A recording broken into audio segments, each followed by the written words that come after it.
Good evening. I'd like to welcome everyone to the May 2nd, 2024 Smyrna Municipal Planning Commission meeting. I'll call the meeting to order. And with that, if you stand with us, Mark's going to lead us in prayer and Matt with a pledge. Let's pray. Father in heaven, Lord, we just love you and we thank you for everything that you do for us and give to us, Father, the way you bless our lives here in Smyrna. Lord, we ask tonight that you just give us discernment and wisdom as we process the business of the town. And continue to watch over those that serve the town, those that protect the town, and our citizens as well. Go with us and forgive us of our sins. Lead, guide, and direct us in all that we do. We ask these things in your name. Amen. Amen. Please face the crest. Join me in the pledge. I pledge allegiance to the flag of the United States of America and to the republic for which it stands, one nation, under God, indivisible, with liberty and justice for all. Okay, thank you, Mark and Matt. We're on to our next item, which is citizens' comments. None at this time. Okay. Our next item is approval of the minutes of the April 4th, 2024 meeting. Counselor, are the meeting minutes in order? In order as to form, Chairman. Okay, any questions or discussion among the commission concerning our meeting minutes? And if not, I'll entertain a motion. Motion to approve. I have a motion to approve the minutes. Do I have a second? Second. Motion and second. Any further discussion? All those in favor of approving the minutes of the April 4, 2024 meeting signify by saying aye. Aye. Opposed? The minutes are approved. Okay, we are on to old business. Our first item is annexation zoning and plan of service request. Joe Haddock's Bill France Road and Interstate 840 annexation and I-2, C2, and R3 zoning requests. Kevin, I see this has been requested to be deferred again. Yes, for 2 months. Okay. So we've got a request here to defer for 2 months. This will require a motion of the, either way, the commission would like to go with this, so I'll entertain a motion. I'll make the motion to defer it for 2 months. Got a motion to defer for 2 months. Do I have a second? Second. Motion and second. Any further discussion? All those in favor of deferring this request signify by saying aye. Aye. Opposed? This motion has been approved and this has been deferred. We are now on to our next item under old business. It's a sketch plat. It's Linwood, Almaville Road, Independent Hill Road, owner, developer, Drapac.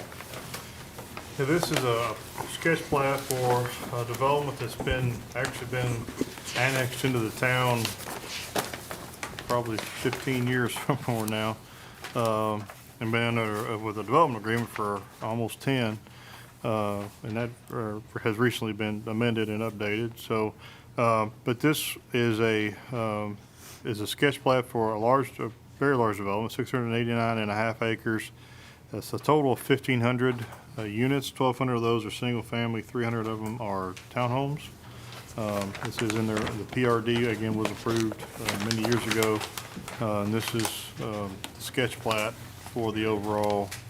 And it's updated somewhat as far as for some of the locations, some of the roads, and those kind of things from what the original PUD approval. Still the same number of units, types of units, all that's still consistent with as far as the lot sizes and setbacks and all those kind of things. We had several comments. Several of these are really standard comments.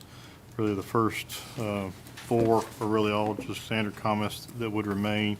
Major thoroughfare plan does designate Almaville Road as a minor arterial, and they are showing a dedication of right-of-way there to meet that requirement.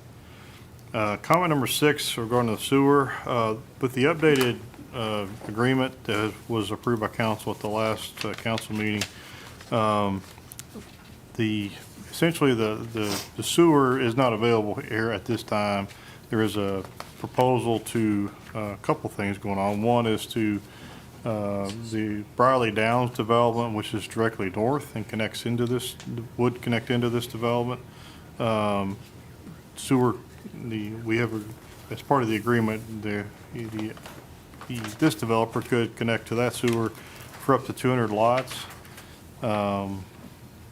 And so, again, it's not available yet, but it would, as part of that agreement, would be available once the Brierley Downs development is done. And then the remaining lots would all have to be sewer through a new force main, I'm sorry, not a force main. The original plan was a force main, but a new gravity sewer down Stewart's Creek. And that, so basically, once they get to that 200 lot threshold, there could not be any more development there until that sewer main is in place. That is something that the design has begun, and so it's underway. But there is certainly a time, it's going to take a little while to get there, but it'll take a little while for them to get ready to develop it anyway. So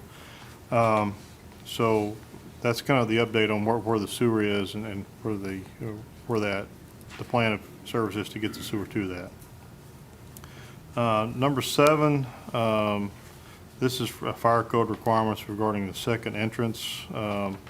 They can, for that first 200 houses that they're talking about, they can make that work through Briley Downs and through Drew Street. Beyond that, and when they go, one of their phases is they're actually going to begin on Allenville Road, and they're going to kind of meet in the middle.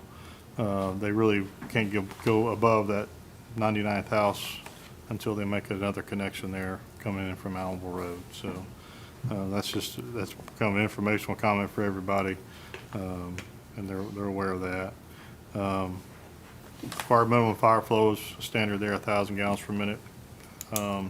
We did ask for a new traffic study that is underway, though we have not received that yet. So whatever comes about, there was a traffic study done before. That's been several years now, and so they needed to update that. And so any improvements recommended by that traffic study will be required to be installed by the developer. Number 10 is kind of a standard comment regarding road names. As I mentioned, there's a connection proposed to Drew Street, which is an existing county road.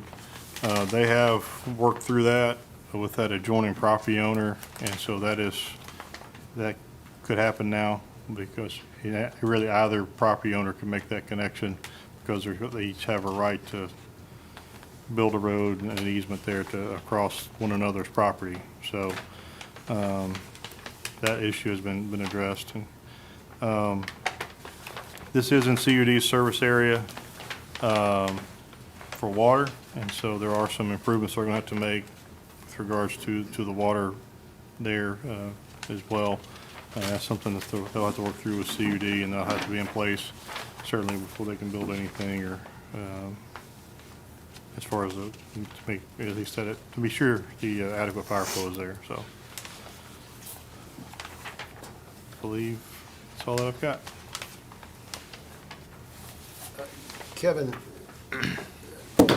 talk to us a little bit, just maybe from an educational purpose, gravity versus force and what we're looking for a town and why. Yeah, the original agreement, development agreement was that there was going to be a force main, basically a sewer force main within the right-of-way of Allenville Road. And then all this would drain to that force main and then pumped. Long term, that's not the best scenario.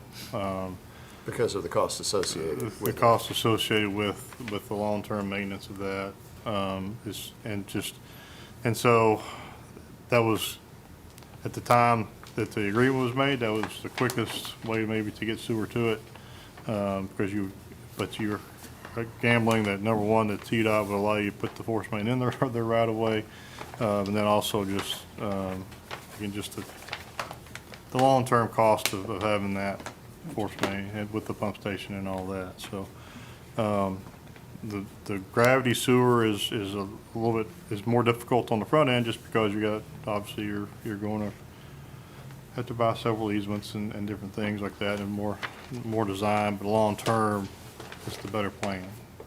Obviously, to everything can gravity to Stewart's Creek and not have to worry about the pump stations that we're talking about. So.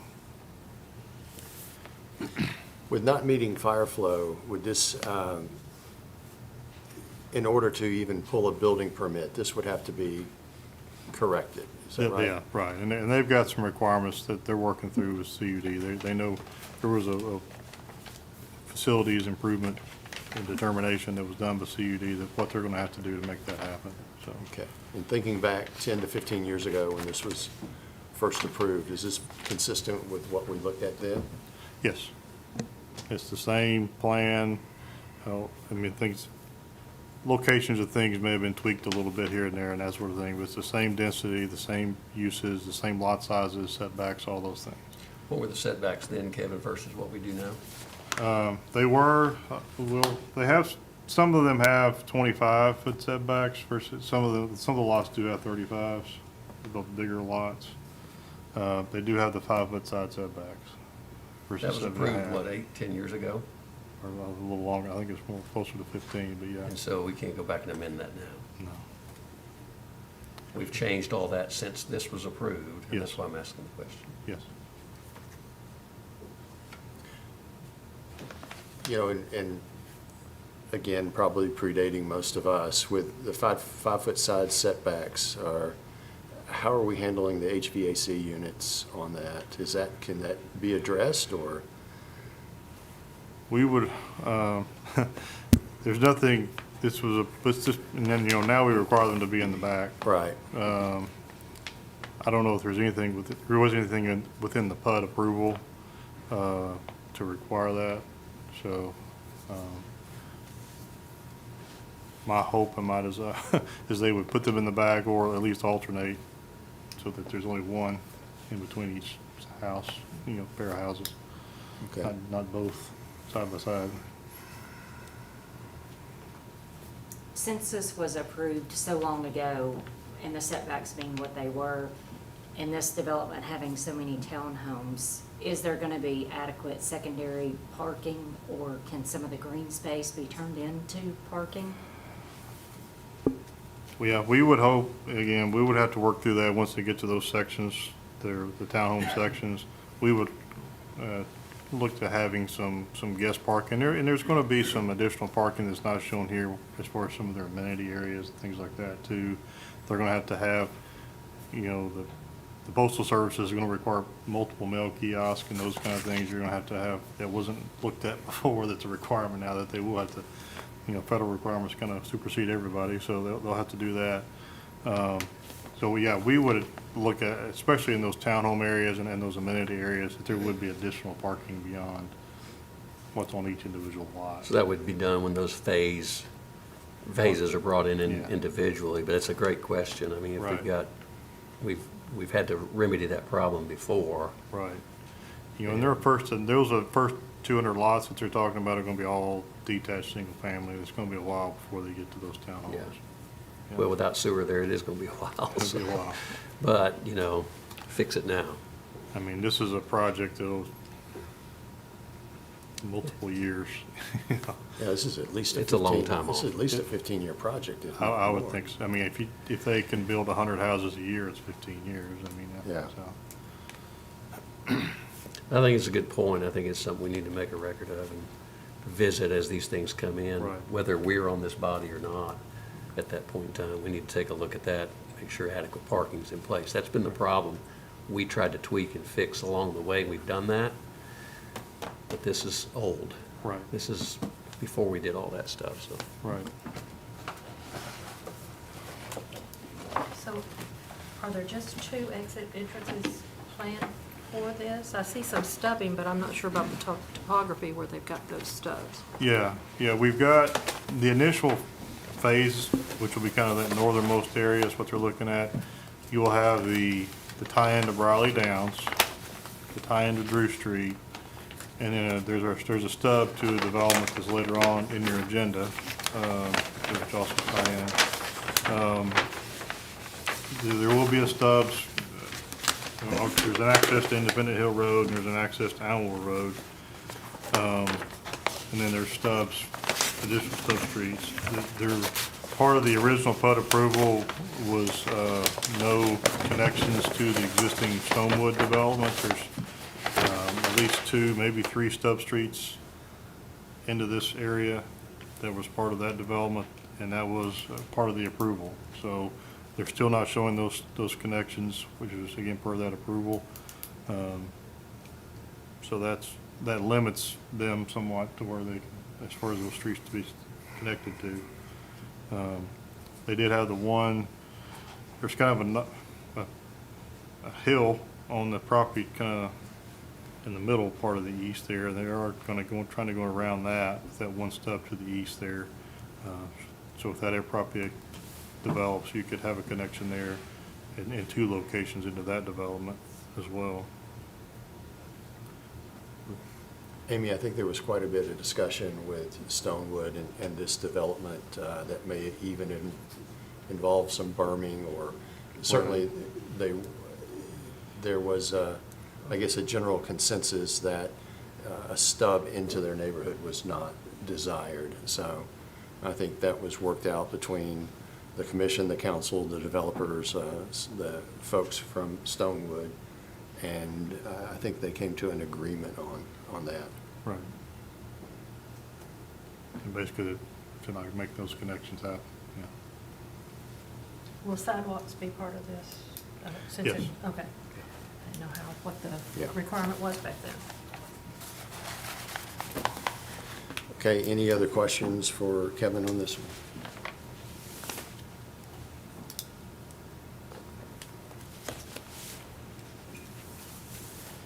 If not, I'll entertain a motion. Move to approve with staff comments. I have a motion to approve with staff comments. Do I have a second? Second. Second. Motion and a second. Any further discussion? All those in favor of approving this motion to include staff comments, please signify by saying aye. Aye. Opposed? This motion is approved.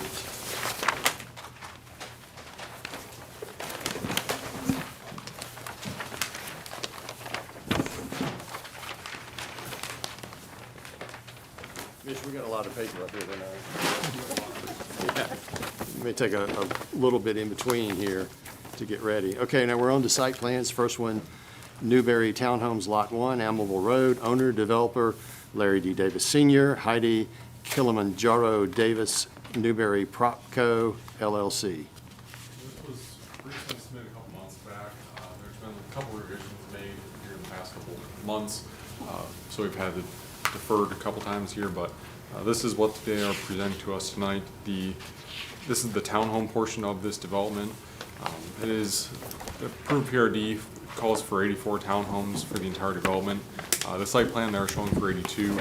Staff has received a revised PUD book to kind of show the modifications, and with that was a reduction in the number of townhomes, so that's something we can take at the staff level, but that's the only modification really from what the approved PUD showed.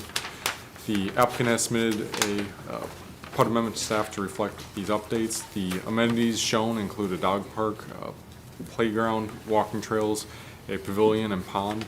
All the amenities for the residents south of Rocky Fork Creek to be included with this phase of the development. And access to the townhomes would be provided via a single ingress-egress point onto Almonville Road. Square footage of vehicular use area of the site, 1.27 acres. That does require 5,550 square feet of landscaping. Applicant showing for 5,649 square feet. Parking requirement of 369 spaces. They're showing for 371. And they are showing 3 handicap spaces around the amenity areas. The landscape plan shows street trees and shrubbery lining Almonville Road. Additional shrubbery is shown at the foundation of the townhomes and around the amenity areas. Trees are also shown lining streets within the development and in amenity areas. As far as the architectural elevations are concerned, there's 2 different styles of units. You have a 6-plex unit and there's 1 4-plex unit on the site. The approved PUD allows for brick, fiber cement board, stone, or other equivalent masonry products. The rear-loaded 6-plex buildings show a majority brick on the front with accents of fiber cement board, with rear elevations consisting of mostly fiber cement board. The front garage loaded units show primarily fiber cement board of varying designs, with the end units on the first floor consisting of brick. The rear is similar in style for materials to the rear loaded garage units, and the one fourplex townhome building is to resemble the front-loaded sixplex buildings. Side elevations for all buildings are primarily brick with secondary materials of fiber cement board. Standard comments, 1 through 5, pretty normal, all to remain. Staff comment 1 is regarding the fire flow for this development is 1,500 gallons per minute for the commercial lot. All commercial buildings are required to be sprinkled, and the residential fire flow is 1,000 gallons per minute, 20 psi. Any structure over 3,600 square feet must be sprinkled. Comment number 2, a second road entrance must be constructed prior to issuance of building permits. This is part of the overall development. You do have several duplexes and single-family lots, so I believe it's that 100-unit threshold in which fire department does require the secondary access to this development. So that is the reason for that comment, and that will remain. Comment number 3, we asked them to submit the required H&H study for alterations to the flood hazard areas and a CLOMR to FEMA for review, since this is in a floodplain area. Comment number 4, they addressed the first part of the comment showing the off-site force main for the sewer access, but the second part of that comment will remain that off-site force main for sewer access must be operational prior to issuance of building permits. Comment number 5 has been addressed. We asked them to label materials, and they have done so. Comment number 6 and 7 are both CUD comments, and at this time, CUD does believe they can meet the 1,000 gallons per minute flow requirement for the residential portion of the development, but not the commercial. So at this time, you're just looking at the residential portion. So as CUD has mentioned, though, they should be able to meet that requirement of that 1,000 gallons per minute. So staff comments 1 through 4, comment 5 has been addressed, and 6 and 7 will remain. And with that, staff does recommend approval. Questions for Mitchell on this? Just a clarifying question. The green space is going to be included in this phase. I think I see that, correct? Yes, the amenity areas. The amenities in green space. Yep. Just south of that creek that kind of goes. Correct. That kind of divides the overall development. Back when this originally came through for the PUD documents, the amenity areas was a big kind of discussion point. So one of the past revisions kind of took out the pond, I believe, and now they've added it back in. And I've had spoken with the applicant on this, and they did indicate everything south of that creek will be part of this overall development. So. Okay, other questions or comments? Mitch, I've got 2 elevations up here and I'm confused. There's a rear-loaded garage unit and a That's front-loaded. the 2-car garages, right? Yep, and then there's a. And then you got fourplex. the other one so the second one doesn't really show much brick on the front elevation, it just wraps 2 garages. I don't have them in front of me, yes. Per the PUD approval, it did show for brick, fiber cement, board siding, or stone, or other equivalent masonry I was products. trying to understand why they did them differently. It's something that the applicant may be able to address better than I can. I don't know the reasoning for design on that. And I just want to make sure, that it looks good. Would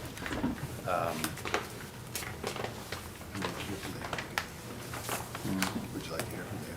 If they're here. Is the applicant here tonight? If you could come up and give us your name and address, please.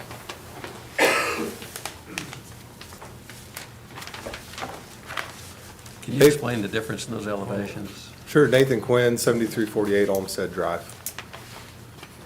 Could you repeat your question, please, Vice Mayor? Yeah, we've got a few different elevations on our plats here. And the second page shows a lot of hard surface board on the front. The first one has brick on the front, the second one has a lot of hard surface board. Sure, the front-loaded products. Right. So there's some that we had to front-load just because of the site constraints. Does it keep you from bricking it? What's that? Doesn't keep you from bricking it though, correct? It doesn't keep us from bricking, you're correct. It's just architectural variety. I mean, that's Yeah, the I easiest get way it. I can answer that. I understand.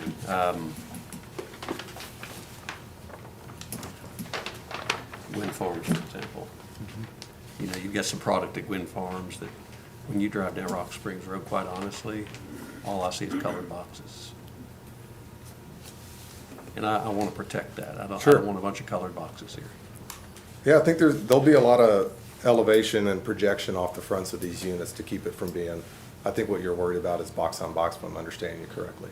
You know what I'm talking about? I do, yeah. So you understand my concern? So there'll be some depth into these units, maybe not specifically on those front-loaded ones in the rear patios, but on the front elevations that you see from the streetscape, there'll be a lot of elevation and depth changes. Because you can see, they'll have facade projections out on the second floor dormers and things of that nature to add some depth to those units.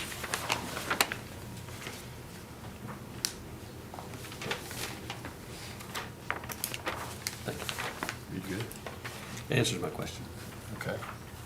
This is what we have approved already. How long ago was this one approved, Kevin?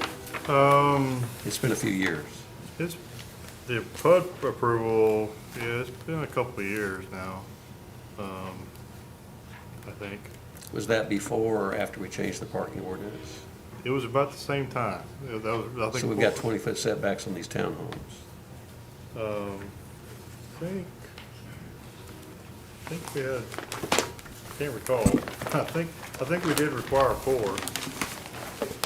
Yeah, they're not 20 feet, they're 38, actually. Okay, well, my Yeah. cover sheet on this says 20 feet setbacks. That's what I just want to make sure of. Yeah, We don't need that problem. no, it's, yeah, they're 38 feet, they've got 4. You see what I'm talking about on the very cover of this plat copy? Over to the right, townhome setbacks. Yes, you're right, So I want to make sure that gets corrected. yeah, yeah. They've got shown, 38 is what they've got shown on the Okay. drawings.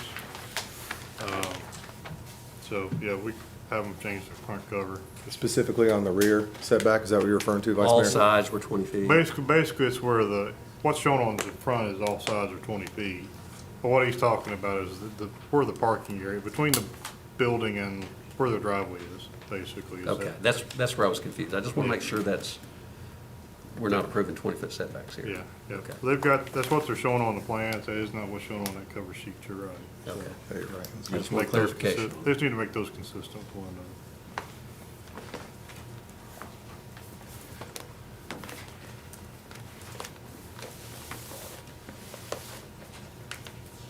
Other questions?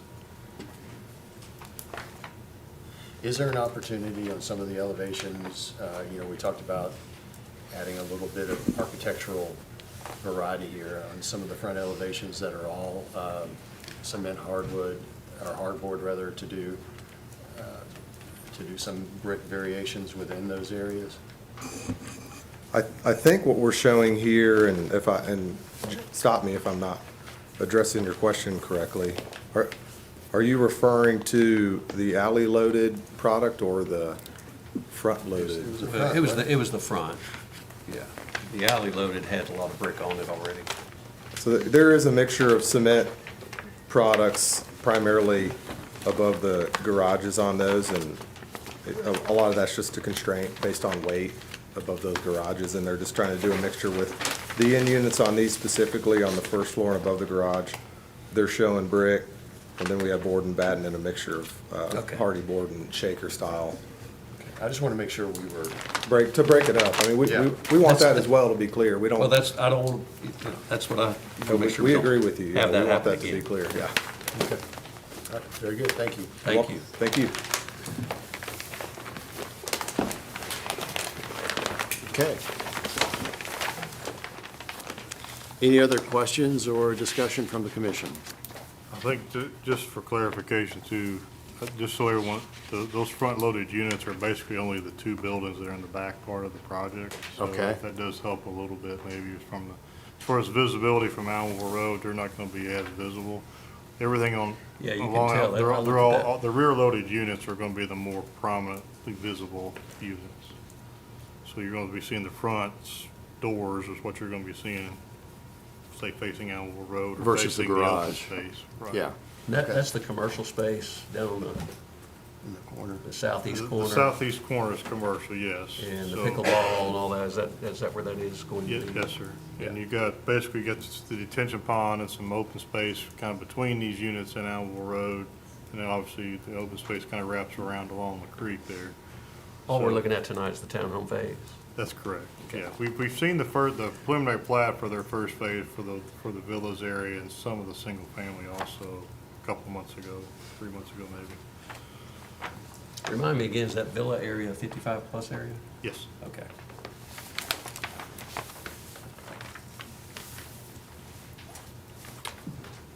Anything else? I'll entertain a motion. Motion to approve with staff comments? The motion to approve with staff comments from Charles. Do I have a second? Do we need to make sure it's changed to 38? He's got that. That's staff comment. Am I correct? That's fine. You're making that a staff comment? Yeah. All right, thank you. Okay, so I have a motion Second. and a second. Further discussion? All those in favor signify by saying aye. Aye. Opposed? This motion's approved. Our next item is Smyrna Echo Hotel, 825 Industrial Boulevard. Owner, developer, at-home studio living, Smyrna TN, the Roman numeral 1, LLC, Holiday Properties. So this is the same project that was submitted last month. The applicant has slightly modified the elevations, so that's the part I will go over here. The elevations submitted show the building to be built with a mixture of brick, stone, glass glazing. EIFS is shown as a secondary material. The eastern elevation, which is approximately 16% visible from Industrial Boulevard, has 45% primary material and 55% secondary material of EIFS. The north elevation has 71% primary material and 29% EIFS. West elevation fronting Laverne has 52% primary materials and 48% EIFS. And the southern elevation has 46% primary material and 54% EIFS. Overall, the building does split 50-50 between primary and secondary materials. So more or less a recap from what we had last month for this month. The elevations previously presented to the board showed the east elevations, which were the most visible from a public roadway on Industrial Boulevard, had 28% primary material, and that number has been increased to 45%. All wall faces increase in percentage of primary material to increase the entire building primary material percentage, which the previous plan showed 27% primary material, which has been increased to 50% now. So staff comments more or less stayed the same, but there was a staff comment that we did update regarding the elevations, which is comment number 4. The most visible elevations, which are the south and east elevations, which do have the majority of secondary materials shown rather than primary materials. The staff would recommend that the materials on the south and east elevations reflect what is shown on the north and west elevations, so the exact counterparts. Basically, the north and west elevations have more primary materials than secondary materials, so we want them to at least mimic what is on the opposite side of the buildings for those wall faces that are primarily visible from the roadways. So at this time, though, they would like to present it to you as it is tonight, not meeting what staff recommends. So applicant is here tonight to address any comments, questions, concerns. But with that, staff would recommend approval with those comments. Like I said, all the comments still remain same from last month with the exception of the material percentage that we'd like them to increase. Okay, so we were pretty clear on that last month, weren't we? I thought so. But we're still not there. Correct. Okay. Even with comment number 4, or do we get there with comment number 4 or not? We are not there tonight as it's presented to you. The applicant expressed they would like to present it tonight to get feedback on it and basically discussion. Okay, I'll allow that if the applicant would like to come forward. Give us your name and address, please. Thank you. Reed Talley, 2505 Oakland Avenue, Nashville, Tennessee 37212. So last time we touched on the project that we have approval for in Gallatin that increased the masonry percentage. That was 40% masonry. So our goal was to surpass that as best we can while maintaining the architectural integrity of the project. I thought we did a pretty good job. We definitely surpassed our Gallatin project. We can't flip elevations just because of the nature of the project. That's the back of the building works architecturally for, it looks a certain way for a reason, and it's reflected based on the floor plan itself and the entry into the building. And so if we flipped it, we would have you flipping the entrance to the building to the back of the building. And so that doesn't really make sense for what we're doing. Do we have the elevations? I can talk more specifically about them. Okay. So, yeah, I mean, the top one is the front elevation. As you can see, the back elevation could achieve more masonry just because of the nature of the floor plan. By increasing the brick more than we already have, it would just be checking the box, to be honest. It wouldn't, it would be hurting the project, I feel. You would be breaking the masonry in places where the masonry doesn't want to be broken, right? It's because you're gonna be pushing into areas that it wants to be a clean face of a certain material. We filled in around the windows, as we discussed last time.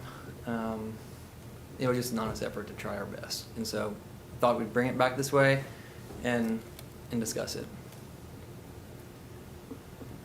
I guess my first thought is, do we have the right plan?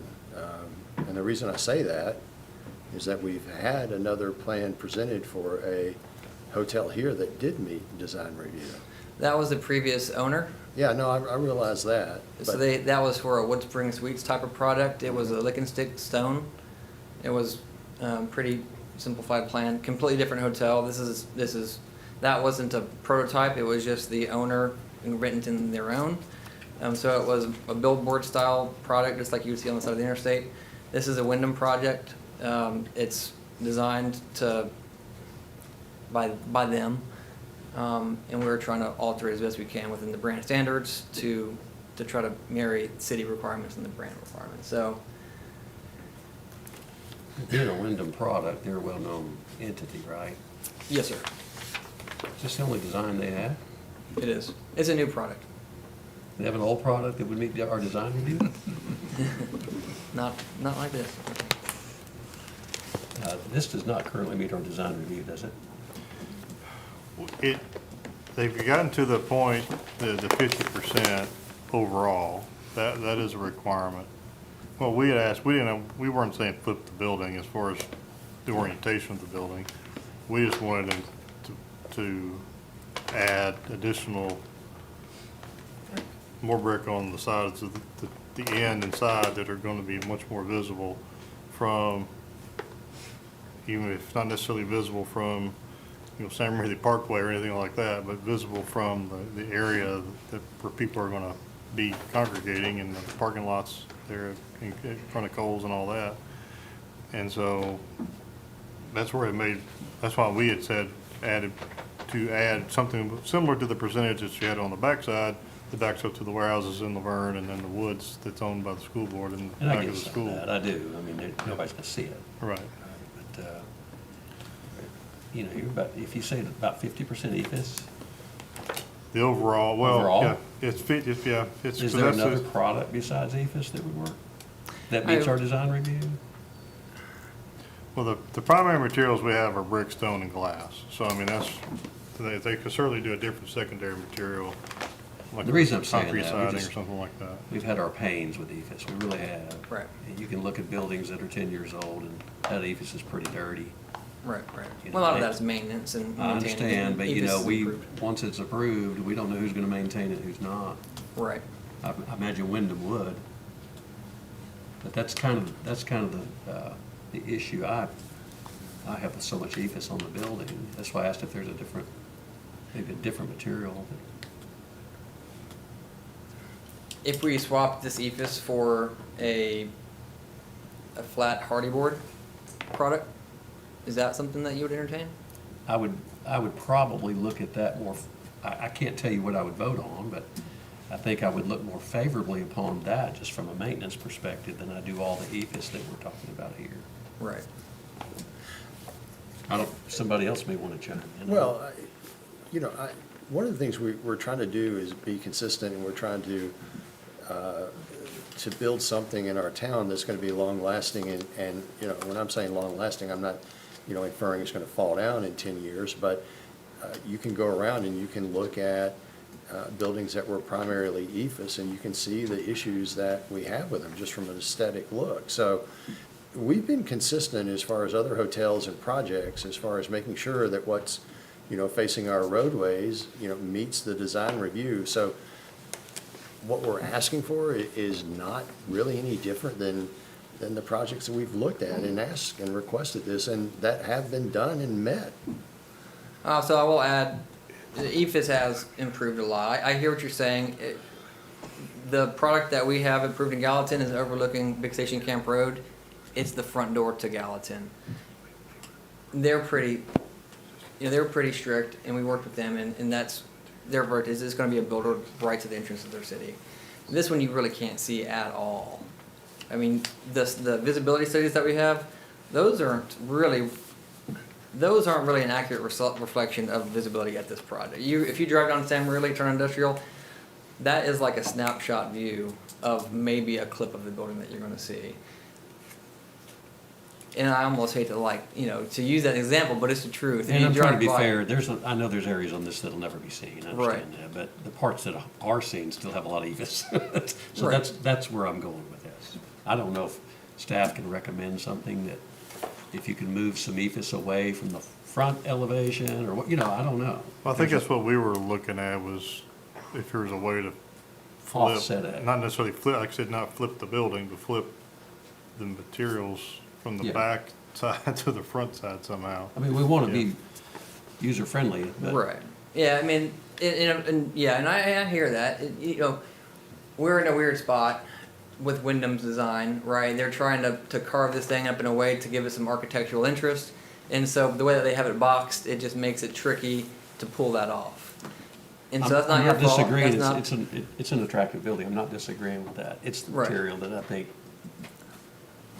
that we're discussing now, that we know the wear Right, part right, of it. right.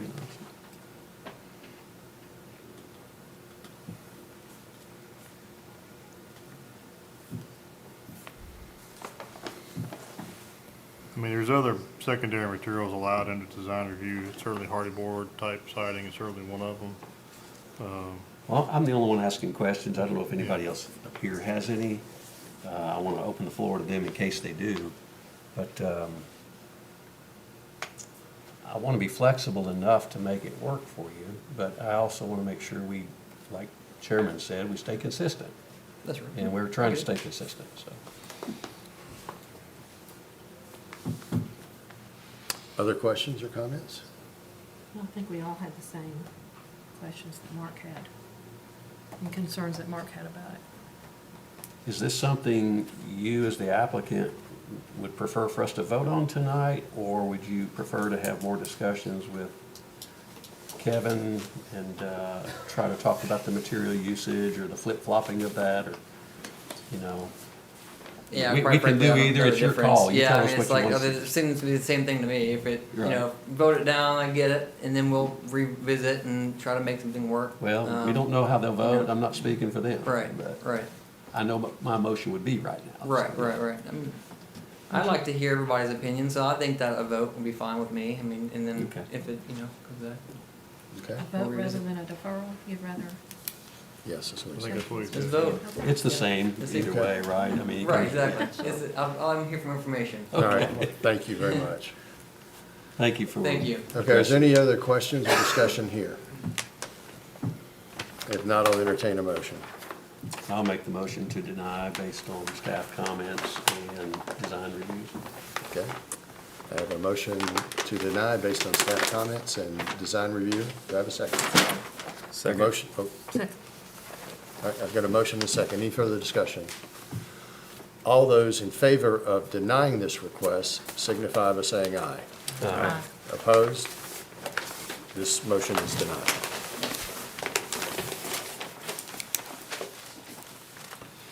We are now on to new business. Our first item is annexation zoning and plan of service request, Cal Griffin, 5100 Amable Road and 7441 Rocky Fork Amable Road, annexation and PRD slash R1 zoning request. Chairman, may I, before you start on this one, this is my church, and I'm assisting my church with this, so I'm going to abstain and remove myself from conversation voting. Okay? If Catherine. Catherine? All right, yeah, this is a request for annexation. It's 3 parcels of land at a total of 109.65 acres. Currently zoned RM in Rutherford County. Surrounding zoning is a mix of PRD in town, which is the Briley Downs and Linwood PRDs, and then RM in Rutherford County. Our land use plan would support medium-density, single-family residential in this area. The major thoroughfare plan does designate Rocky Fork Almaville Road as a minor arterial, and the required minimum right-of-way for that road is 40 feet from the center line, and they are showing that to be dedicated with this plan. This requested PRD is for 27 villas slash duplexes, which would show a total of 54 units, and 166 single-family lots that would be age-restricted, as well as an additional 98 single-family lots that would be separate and not age-restricted on 95.65 acres. The remaining land would be zoned R1. That's the location of Life Link Church, Stewart's Creek. Staff would recommend annexation of approximately 2,230 linear feet of the existing right-of-way of Rocky Fork Almaville Road, kind of from the existing town limits to SR 102 Almaville Road with this annexation request. A traffic study would be required, and any improvements from that study would be required to be completed by the developer. The required minimum fire flow is 1,000 gallons per minute, 20 PSI for the residential portion of this development. The amenity building may have a greater requirement depending on the capacity of the building and type of construction. That's really kind of an informational comment for everyone there. There is a small area, the creek area, it's actually near the road there. There is some floodplain, so they will have to go through, submit a floodplain development permit and go through any FEMA reviews for any map amendments or requests, letter map revisions, rather. We had a couple comments, other comments they have addressed. Their road called, just they labeled it Road D.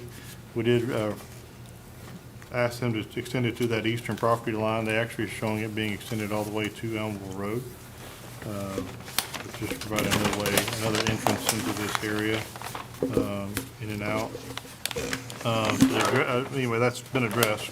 Comment number 9, they had some of the amenity areas and some of their pattern books and some of their were inconsistency, and we just asked them to make those consistent, and they've taken care of that, so that's been taken care of. CUD did give a will serve letter with as far as what they can meet and any outside improvements that were needed to meet fire flow. So, apologize, my phone is buzzing. Dinner's ready. Again, this is one development proposal. It's really kind of is going to be developed as 2 separate things in a way. You have the northern portion of this is going to be an age-restricted development. The streets would be private within it, and there's pretty significant amount of amenities proposed as part of that. And then that southern piece of it is going to be tied into Briley Downs as well as Linwood, and as well as one of the streets, the existing city street, county road there. And it's going to kind of be developed more in line with those developments versus the majority of this development. Developer is here, their representation is here if you have any questions, but those are staff's comments.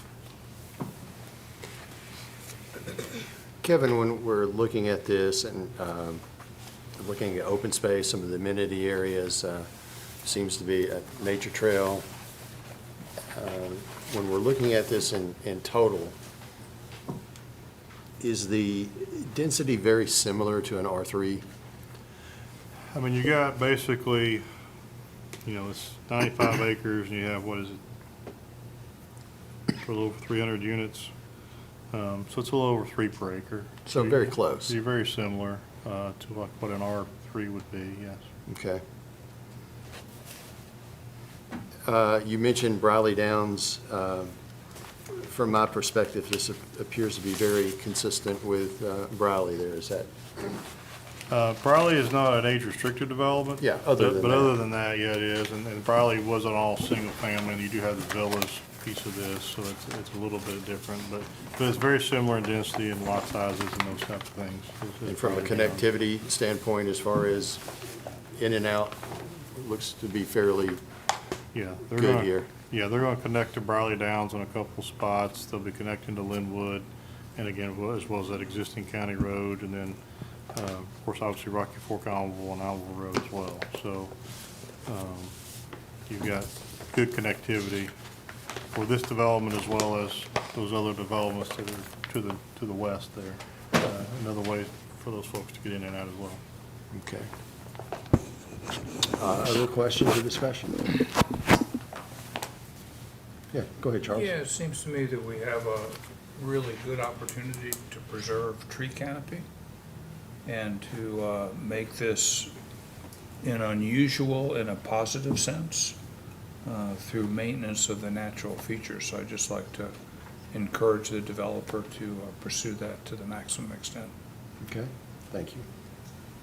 Other comments or questions? Question, of course, it's villas slash duplexes.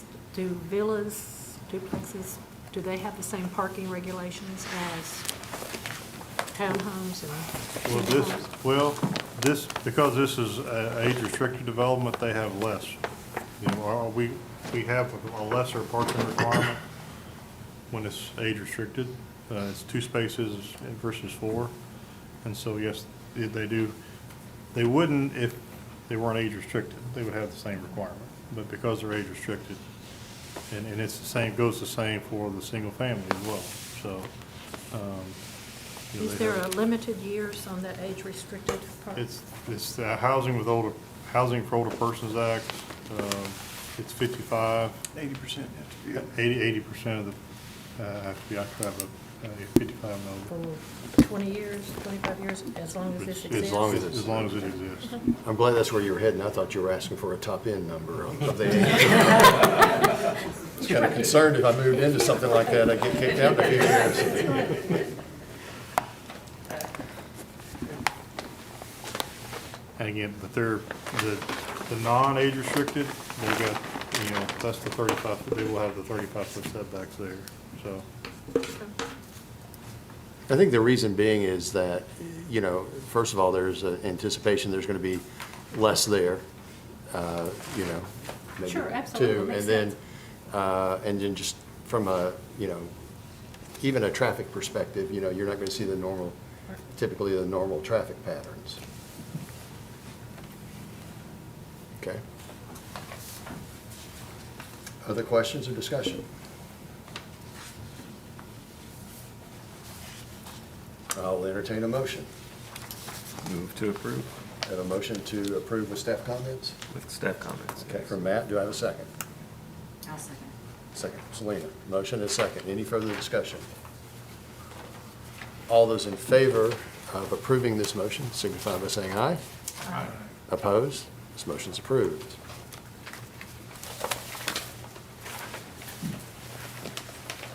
Okay, we are, is that correct? We have a rezoning request from Kyle Griffin as well? Yes. Okay. That's Kyle Griffin, 4701 Rock Springs Road, rezoning R1 to PRD. Yeah, this is actually 5 parcels total. They're total just over 40 acres. Currently zoned R1. This was requested as a PRD. Surrounding zoning is a mix of R1 as well as the Gwynn Farms and Cooks Lane PRDs in town, as well as R1 in Laverne. North of Rock Springs Road in this area is in the town limits of Laverne. Land use plan with here is a medium-density, single-family residential. Major thoroughfare plan does designate Rock Springs Road as a collector with a 30-foot minimum right-of-way, and they're showing that to be dedicated with this plan. This proposed, or requested PRD is for 125 single-family lots. The same fire flow requirements as previously with 1,000 gallons per minute.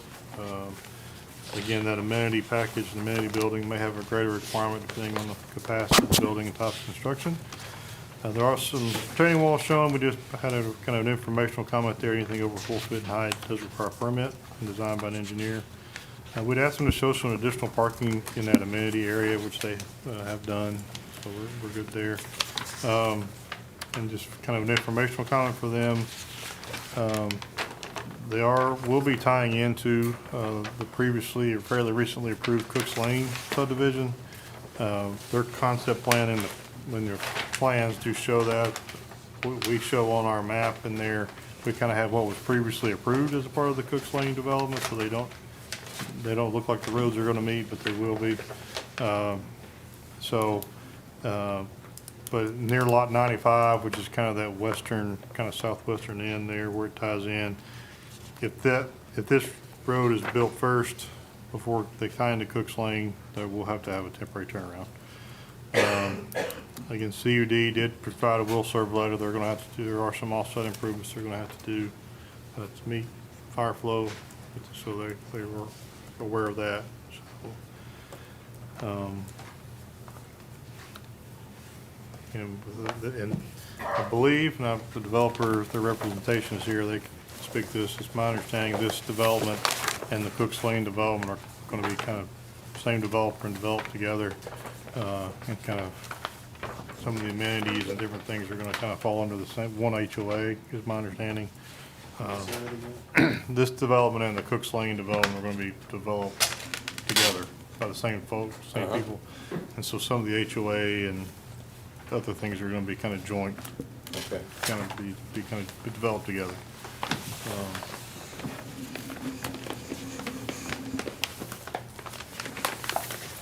That's all that I've got.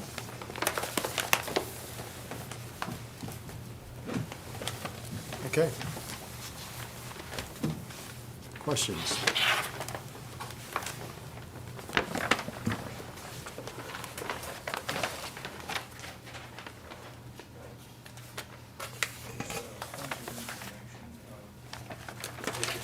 Seems to have done a very good job of using the topography and the natural elements that are on the site.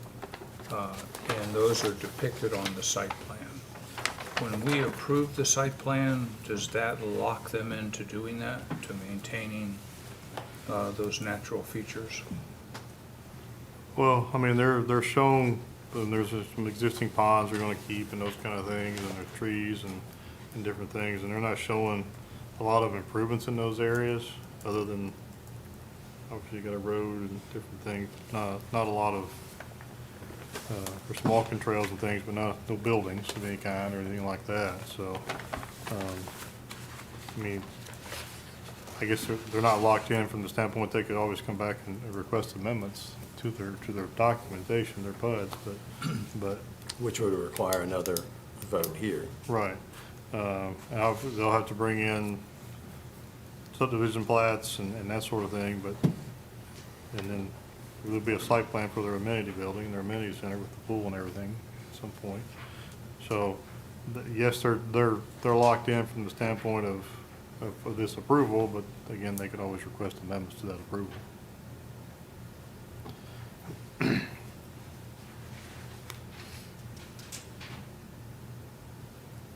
Okay.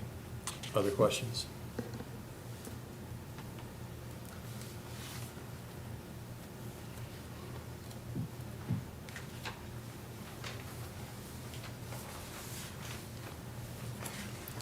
Kevin, I assume staff's pretty comfortable with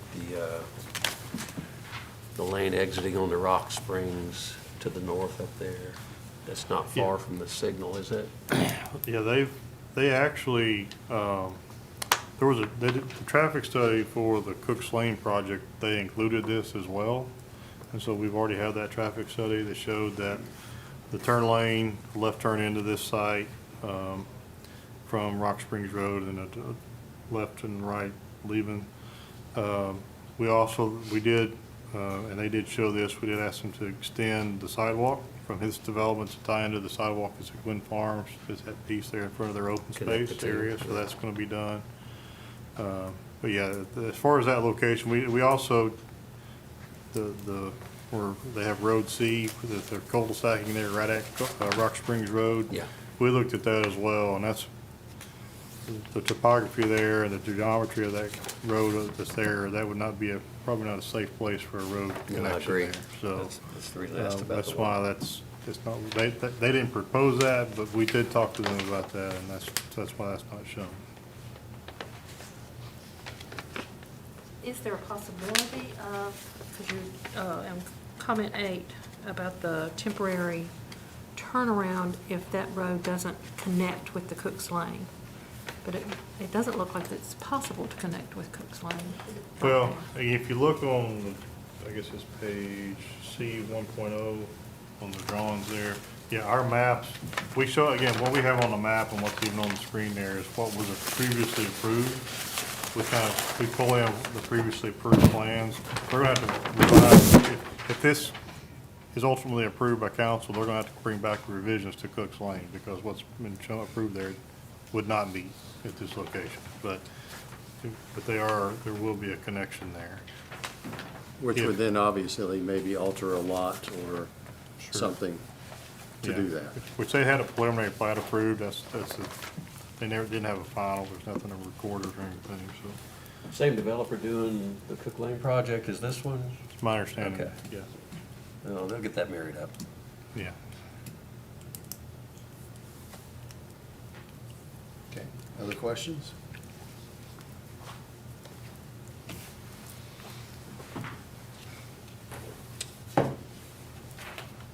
Do I have a motion? Move to approve staff comments. I have a motion to approve with staff comments from Matt. Do I have a second? Second. Second from Amy. Further discussion? All those in favor of approving this motion signify by saying aye. Aye. Opposed? This motion is approved.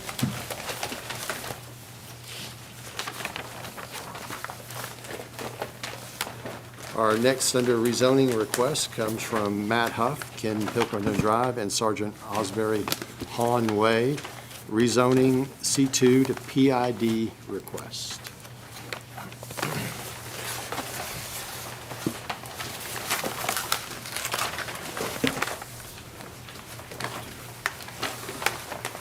This is a request. It's 2.47 acres at the corner of Ken Pilkington Drive and Asbury Home Way, part of the Smyrna Commons development.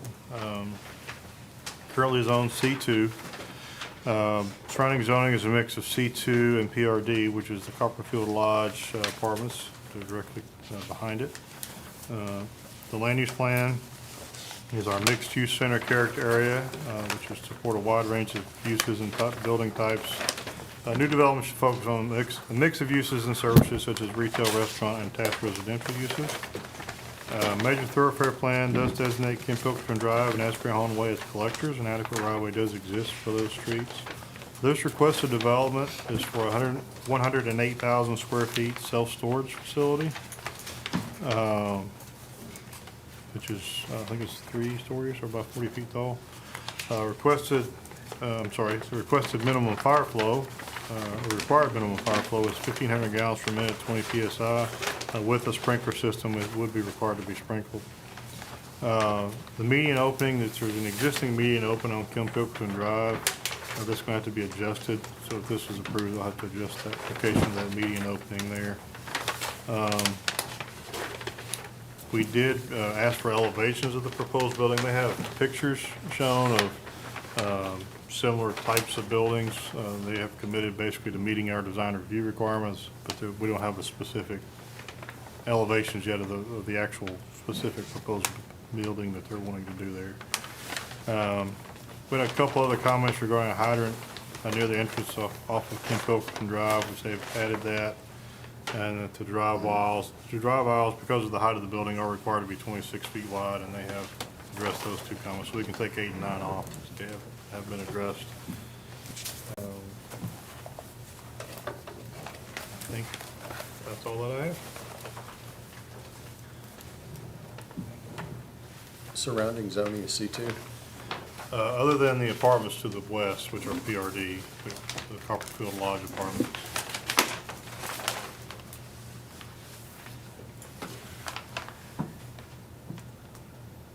Was there any discussion as to why not a C2 use here?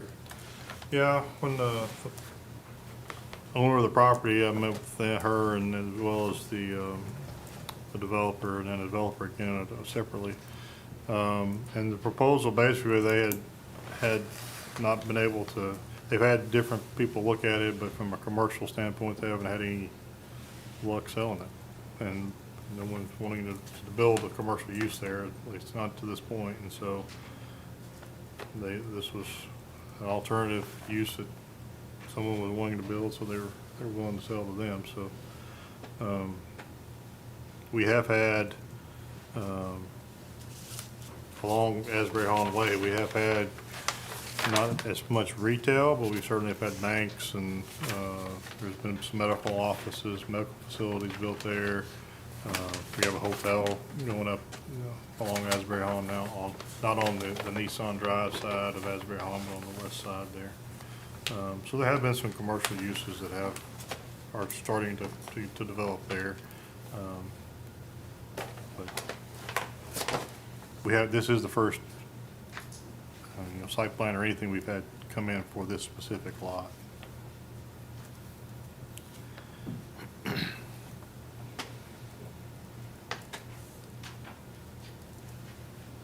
Other questions?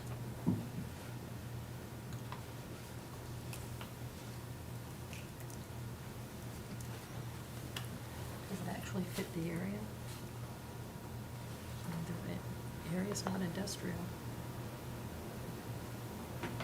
Kevin, your except for thoughts on that? Nissan. I'm sorry, I couldn't hear what she said. I said, does this fit the area, what the vision is for the area and what's been there, what is going there, what we've built there? This is, storage under our ordinance is an industrial use. It's only allowed in industrial districts. So certainly you have Nissan on the east side of Nissan Drive, obviously the industrial there. As you go north along Union Springs and whatnot on the east side of Nissan Drive. On the west side, everything is commercial, other than, or commercial zoning at least, or some medical uses and things like that, but other than the apartments. You have the storage that's on south of this development that's been there for A long time. a long, long time, 30, 40 years probably. I think originally when storage was created, there's a lot of metal buildings and garage type stuff.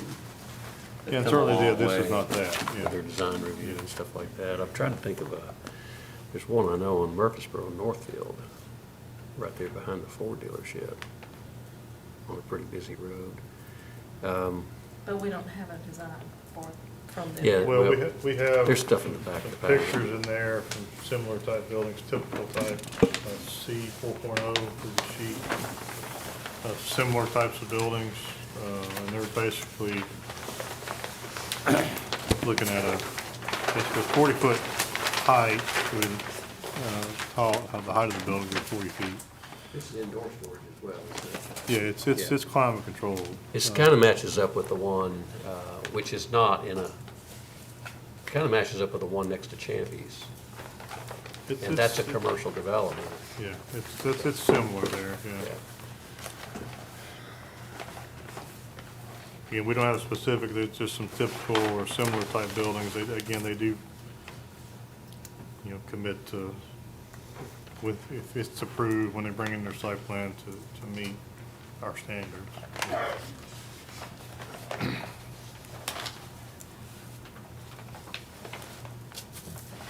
Other questions? I guess what I struggle with is, even with the embellishments to the design, when you have a storage facility, it just tends to create a dead zone all around it. You know, there's no activity except a couple of cars coming and going. And it seems to me that this whole area is really developing some nice activity. And, you know, and a storage facility just seems to me to be somewhat inconsistent. And I also wonder about loading the activity areas towards the residential, because that's where the noise is going to come from, and that's facing the apartments to the, I guess it would be west at that point. So those are just my concerns. These storage facilities, just, they're so large, and there's so little activity that relates to the street when you develop them. Okay. And just another point of clarification, if you go PID here, it kind of opens up for the dominoes to fall the rest of the way down for similar type uses. So. Yeah, good point. I think there's 2 more lots there on this side, on the south side of Pilgrim Drive anyway. There's a couple more lots. We did have a site plan approved on one that never got built, and then the one next to the hotel. Is that the one just to the south? Is that an approved site plan for something? That was an approved site plan. I don't know if it's still approved or not, because it's been some time since it was approved. It was just sort of kind of a retail building is what was approved there. And then directly south of that one, there's not been anything approved, and then the very southern lot is the hotel. It's under construction.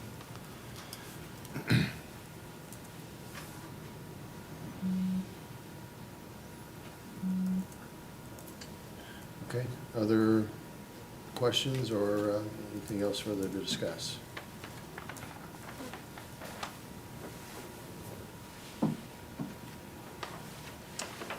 If not, I'll entertain a motion.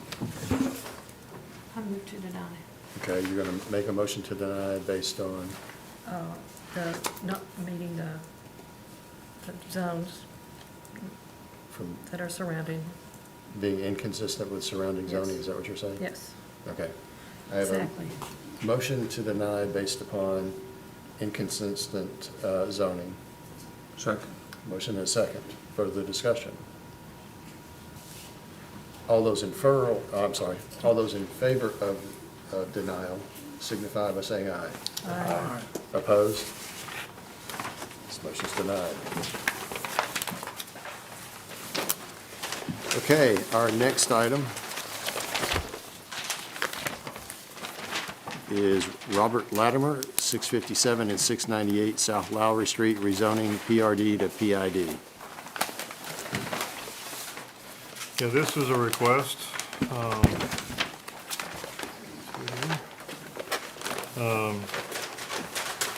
On South Lowry Street,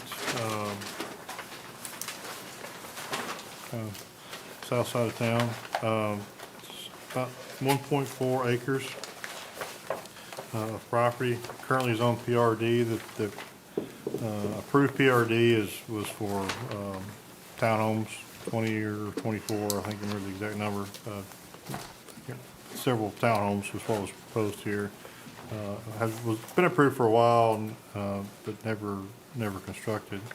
Surrounding zoning is C2, C3, and the adjoining townhome development, the south side townhomes.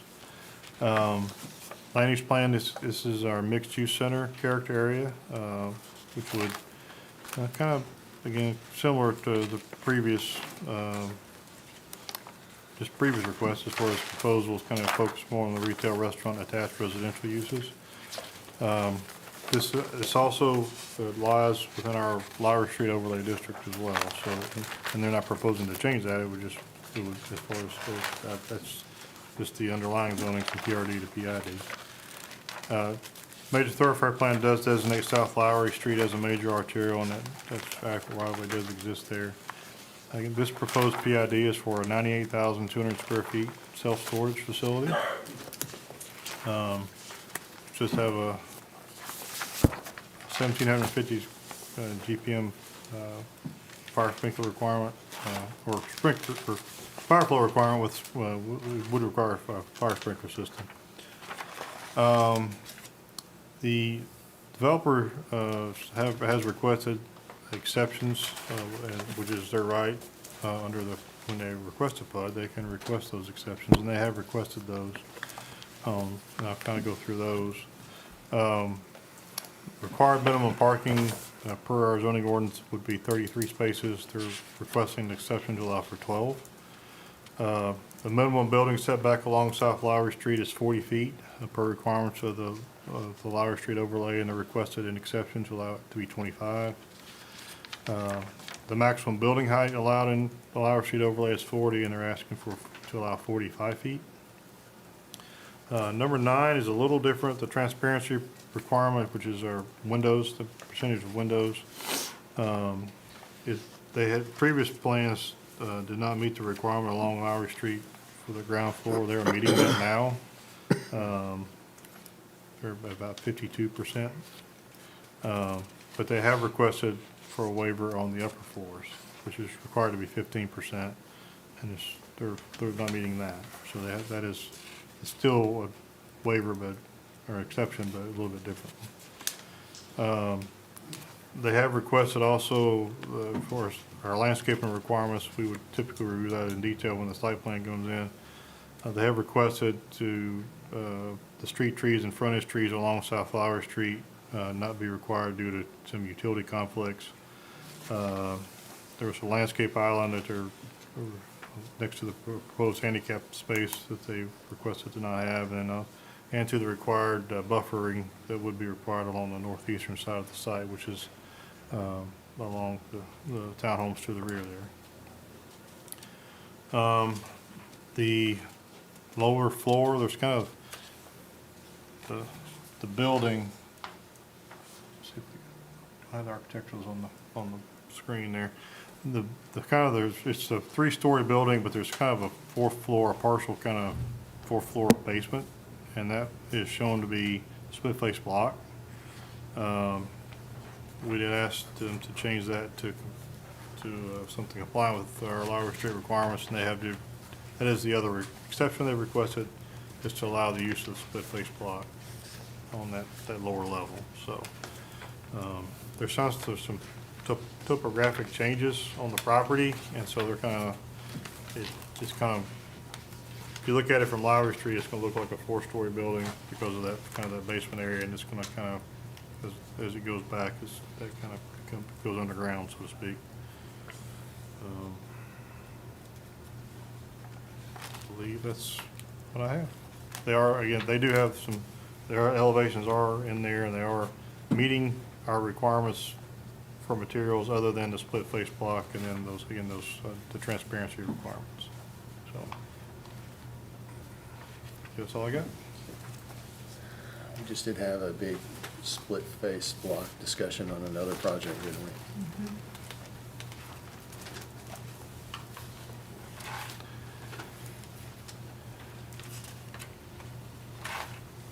Kevin, I know this is a pretty challenging piece of property. This is the one right across from the old Omni Hut there. Correct. Does this kind of mesh in with the overlay that we have planned for, with the design?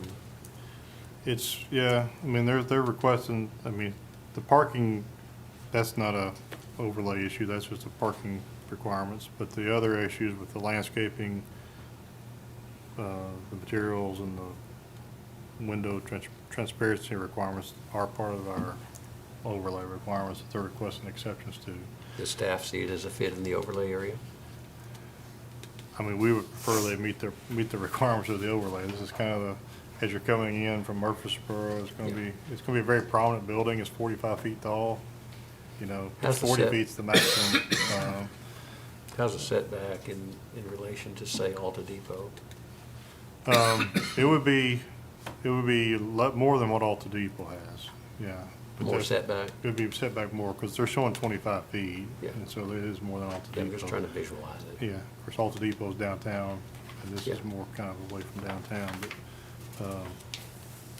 what our requirements for basically along Lowry Street is 40 feet. Some of the internal streets could be less for non-residential buildings, but, but then for Lowry Street, it's a 40-foot setback. Do you have any remedy to the parking? Every other site that this type of use has met our parking requirements. The only remedy to me, I mean, certainly, Planning Commission Council could approve an exception. The other option would be to Drop request the a size change of the to our building. ordinance, you know. Correct the size of the building somewhat to allow. for Change the parking? size of the building or request a change to the ordinance, and we could look at that.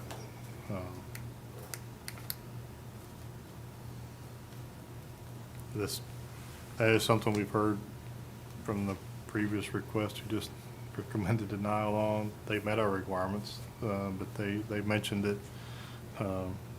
But everybody that's come through that's been this type of use has met our requirements. So.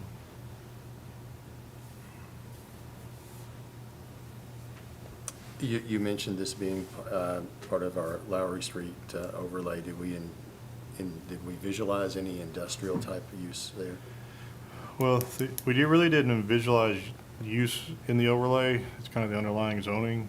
So we don't have prohibited or specifically allowed type of uses, no. So, I mean, the use is really not necessarily tied to the overlay.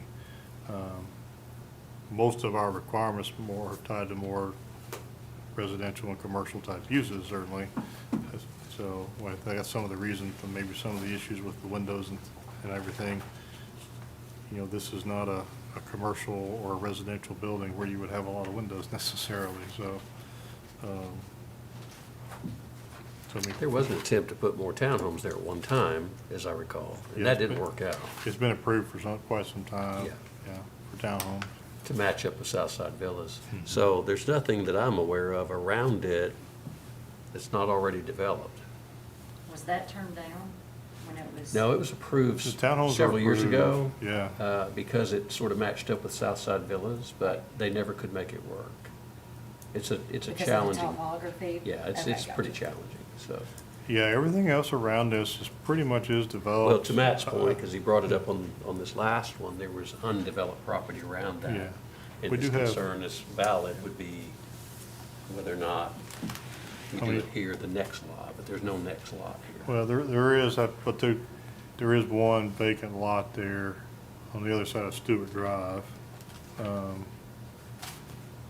But I think other than that, everything else around it is developed. So.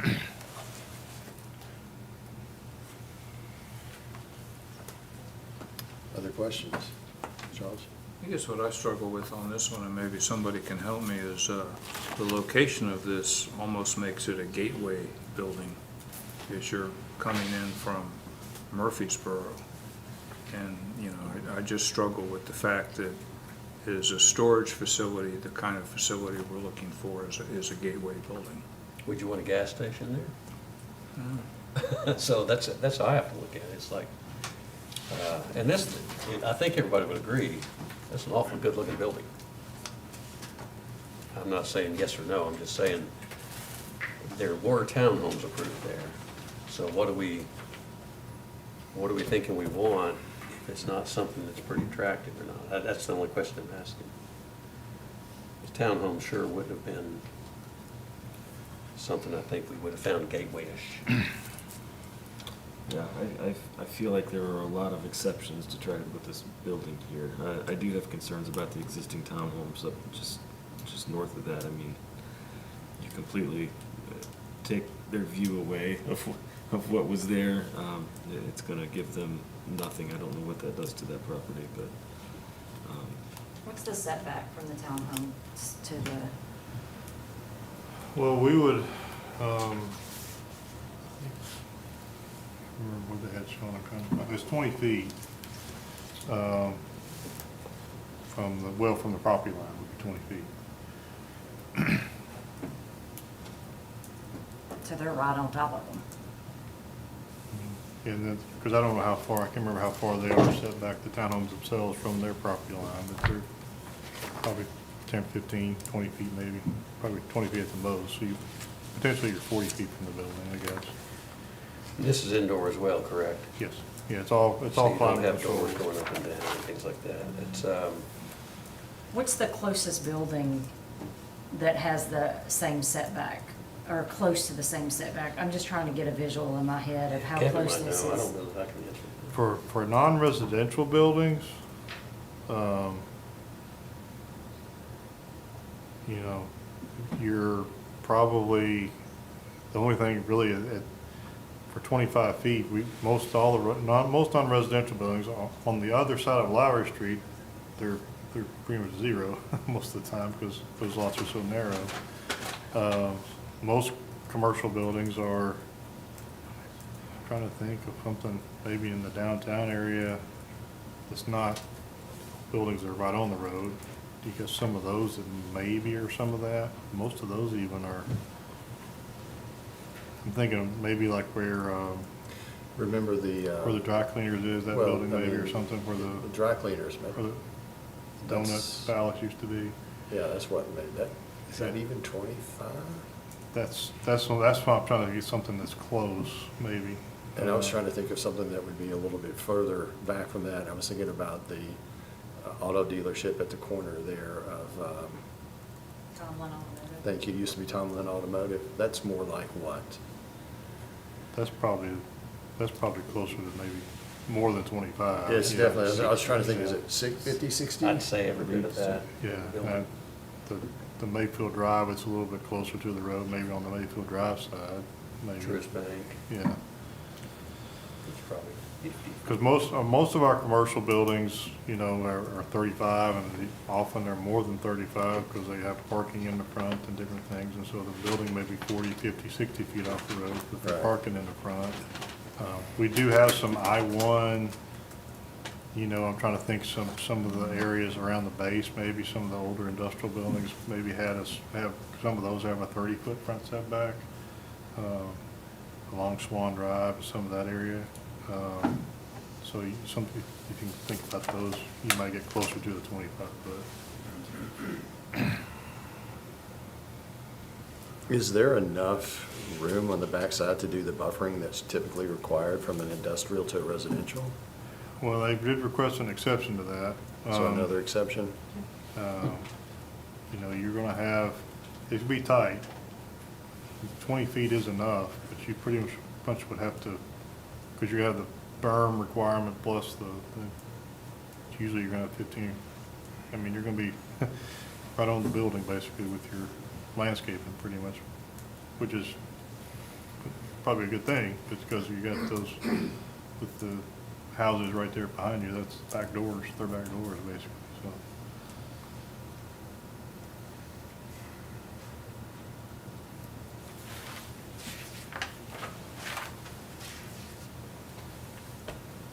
Other questions or discussion? Just to clarify, currently it's zoned PRD and approved for townhomes, is that correct? Yes. Okay.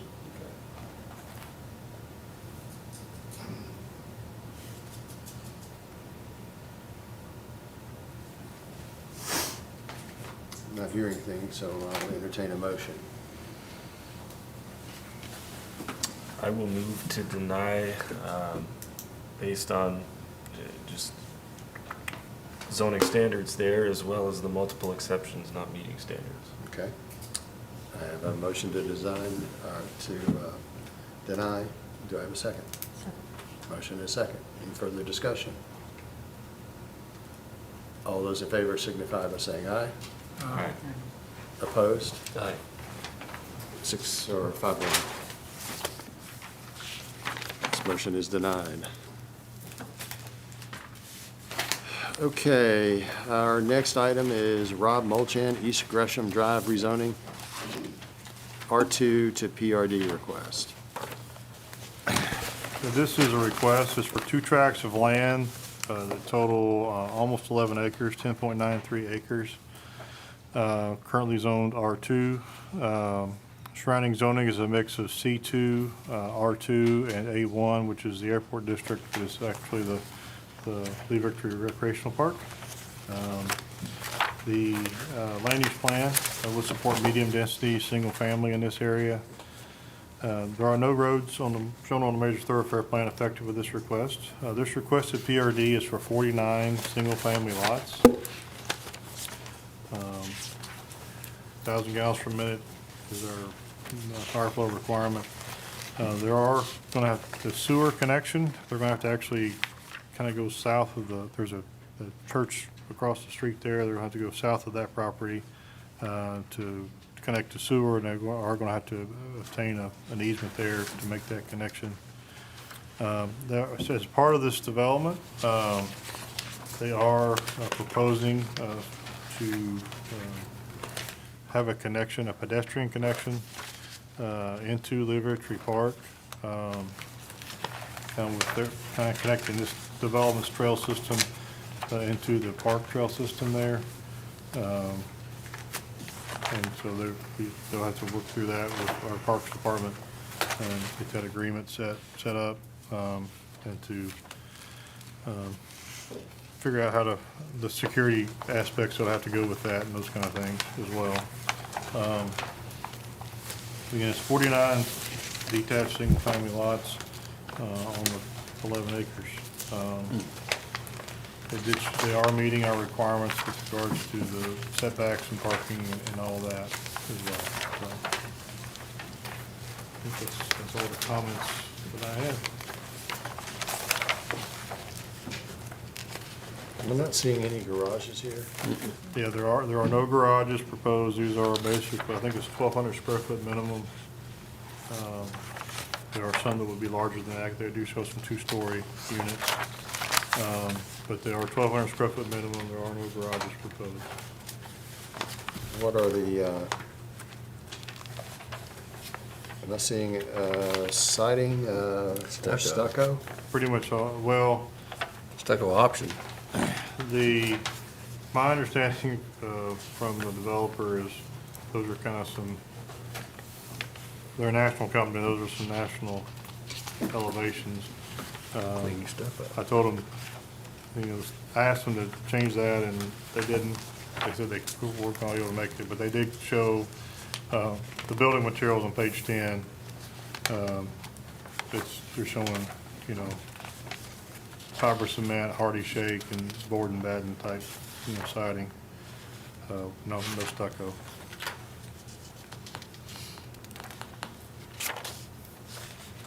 They also indicate, not showing on their elevations, but it indicated an 18-inch kind of a brick water table at the base on the front and sides.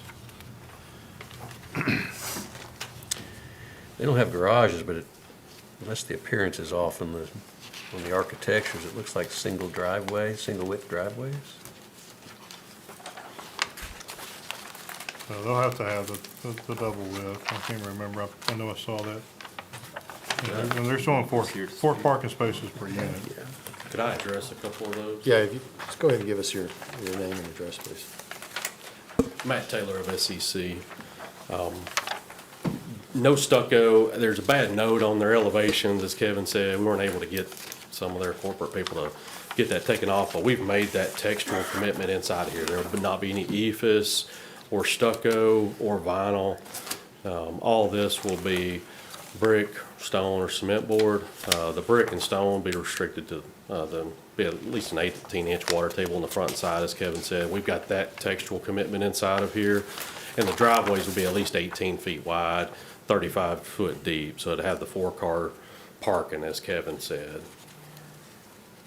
Okay. Well, Matt's up here. Does anybody have any questions? Is there a reason they didn't do any garage accesses in this? I think that it is trying to do a more affordable product while also being a detached on an individual lot instead of townhouses. I know I'm sure I've said it up here. A lot of other people have talked about affordability as the townhouse option. And I think whenever they looked around this area, there was quite a few existing homes that didn't have garages. So it felt like as a detached, this would be a good spot to offer a more affordable product. And I think that was an effort to try to help with the cost.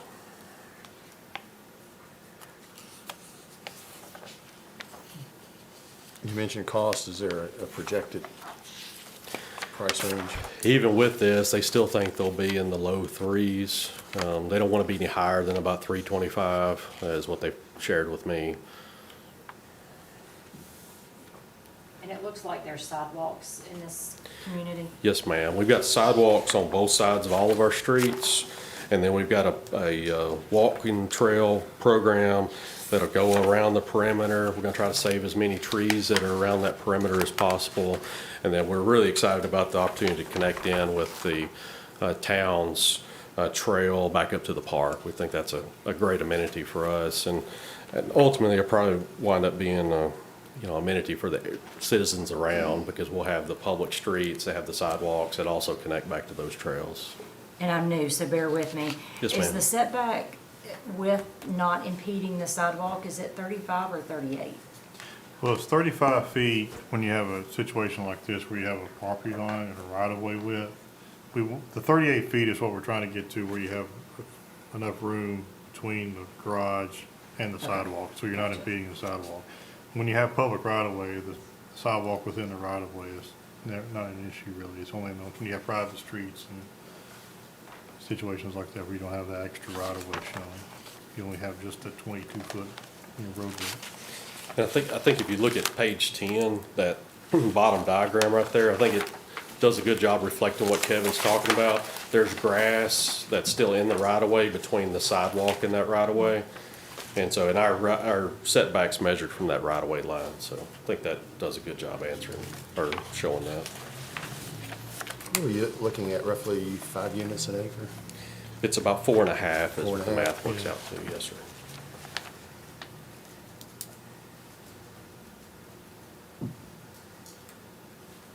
Anything else for Matt while he's up here? Thank you, Matt. Thank you.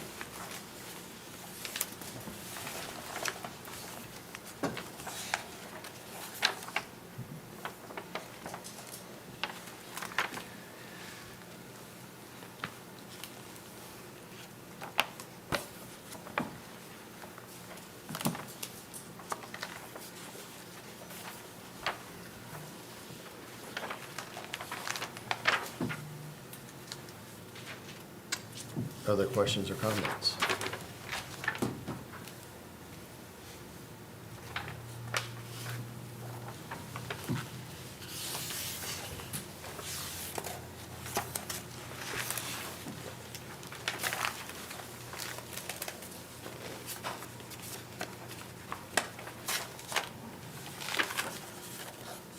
Has there been an agreement with the city in connection with the parks? No, not yet. I talked with our park director, and he's not opposed to it. And we've had a similar type of situation or agreement we're talking about. I don't know if we actually signed that one yet either, but there's a development over by Sharp Springs Park, and they're gonna do something similar there, so. Initially, they had talked about connecting their streets to the street that we built, and we didn't feel comfortable with that at all, but we're okay with the walking trail connection. Kevin, what's surrounding zoning?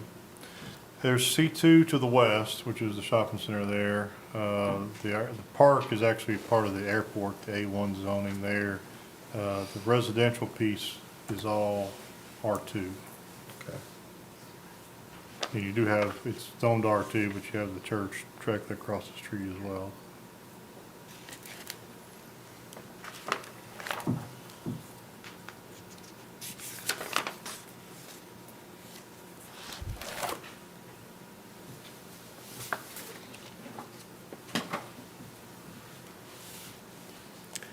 What would be the zoning if you looked at this with almost 5 units per acre? You're looking at like really with these lot sizes, it's even a little bit high. Typically, I would say R4. I think the density is about like an R4, maybe a little higher. R4 for single family does have a 6,000 square foot lot size, and these lots are a little over 4,000. So you got quite a bit of open space and whatnot, kind of offsetting some of that.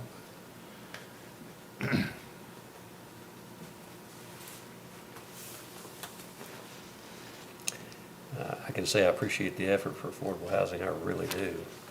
This feels a little bit like a square peg in a round hole to me.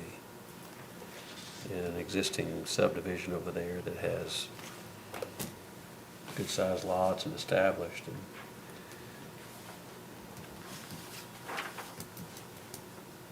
And this will not connect with St. Mary, with Mary Street. No, it would, It will. yes. Yeah, it connects right here. Yeah, it would connect to Mary Street and then the new street off of Gresham Drive.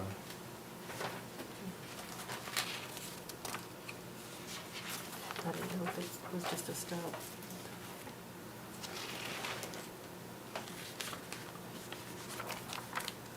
Anything else from the commission?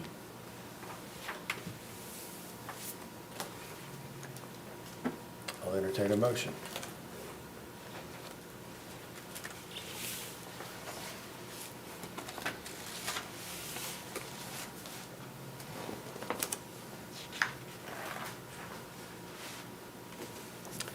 It sounds like it's pretty quiet for a reason, so I'm going to make a motion to deny. Based on, Based on zoning. okay.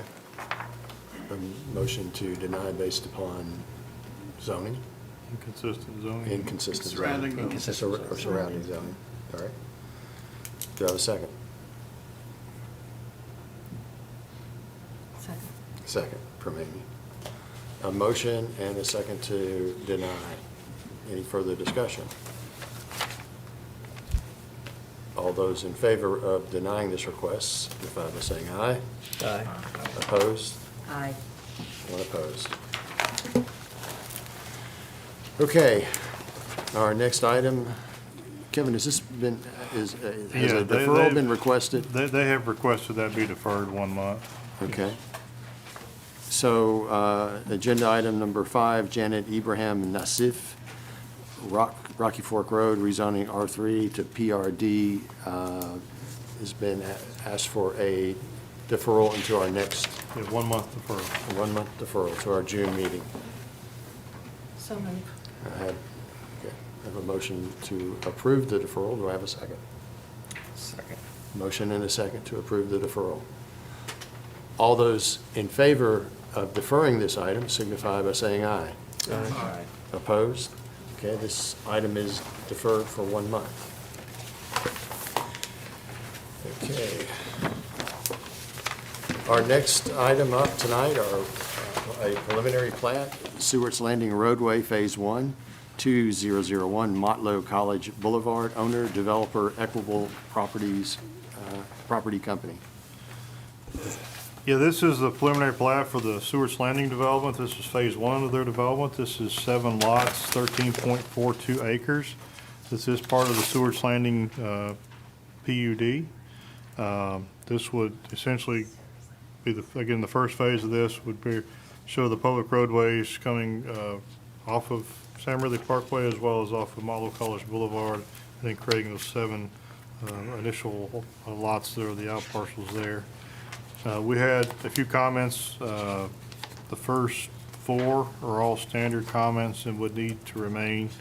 Again, we don't need any additional right-of-ways with this development of either of the existing streets. We did ask for 911 approval for the road names, and we have received those, so we can remove comment number 5. Comment 6 is a relatively standard comment we can keep. Number 7, this is really kind of in a future phase, but there will be a, or I guess it is within this phase, never mind. There's a, part of this is going to be a roundabout area, kind of at the intersection there. And so, but there's going to be a landscaped area and different things within that roundabout. There will need to be an agreement for long-term maintenance, as the town wouldn't maintain that center area. That roundabout will maintain the street, but not the roundabout landscape area and so on. So they'll need to keep that agreement. Will need to be done, so we'll need to keep comment number 7. Comment number 8 is the roadway lighting plans. We do still need to receive those. Comments number 9 regarding the out parcels labels, they've taken care of that. They did show an access easement for lots 5, 6, and 7. The public road is going to end at the intersection there, and so there will be an access easement there. So they've shown that. They needed to show the FEMA map information. That's been addressed. The size of the sewer main's been addressed, number 12. So and then number 13, easement dimensions has been addressed. And then the total acreage within this phase has been addressed. So comments 9 through 14 can all be removed, and comment number 5 can be removed. With those remaining comments do need to remain, and staff would recommend approval with those remaining comments. Questions for Kevin on this preliminary plat? Go ahead. Question on Seward Way. This is really a marquee development, and that entry feature into the development just seems to be a very positive defining element. Is the right-of-way currently proposed on Seward Way, is that consistent with that master plan that they had shown? Yes. Other questions?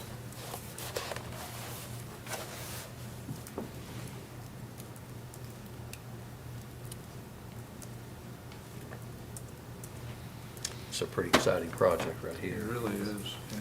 Pretty excited about it. Question on, if you look to the bottom right, closest to the CSX road, I'm seeing a kind of a terrace. Is that gonna be blocked, or what, is there gonna be material here that holds up the ground? Is that what I'm seeing? Yeah, that's basically, that's kind of, that southeastern corner is the low area of the site. That's gonna be their detention area, and so they're gonna kind of step down as you go down, so to speak. Some of those lots you are gonna kind of terrace down a little bit, just because of the topography that they're dealing with there. Okay. Other questions or comments? Do I have a motion? Motion to approve the staff comments. Have a motion to approve with staff comments, and a second from Mark. Further discussion? All those in favor of approving this preliminary plat signify by saying aye. Aye. Opposed? This plat is approved. Next, we're on to Talia Trace, Section 2, 12495 Old Nashville Highway, owner, developer, Cantrell Farms, LLC. Yeah, this is the preliminary plat for the next phase of Talia Trace, phase 2. We have the site plan, which is later on in your agenda, but this is just for the right-of-way dedication, those type of things. Just really only creating one additional lot, it's extending one public street, Ace Avenue there to the north. 8.79 acres. We had several standard comments, really 1 through 5, that would all need to remain. We'd asked them to add the topographic contours to the plat, and they have done that, so that can be taken off. Comment number 7, there's an existing right-of-way for J.P. Sanders Lane that shows up on the property assessor's maps. I've been there at least as long as I've been here. It is not a street the city's ever maintained or anything like that. It comes from Old Nashville Highway and kind of crosses kind of along the northern part of this development, on the north, this piece of this development. We'd asked them to kind of show that, and they've kind of done some investigation, and I actually can't find any record of anything. So with that, I think we just need to continue to work with them on that. If it does show up to where it is a right-of-way that needs to be accommodated with this development, we'll have that done certainly before the final plat comes in. But we should just leave that comment for now, and we'll continue to work with them on that. So, and with those comments, staff would recommend approval. Questions for Kevin or staff on this?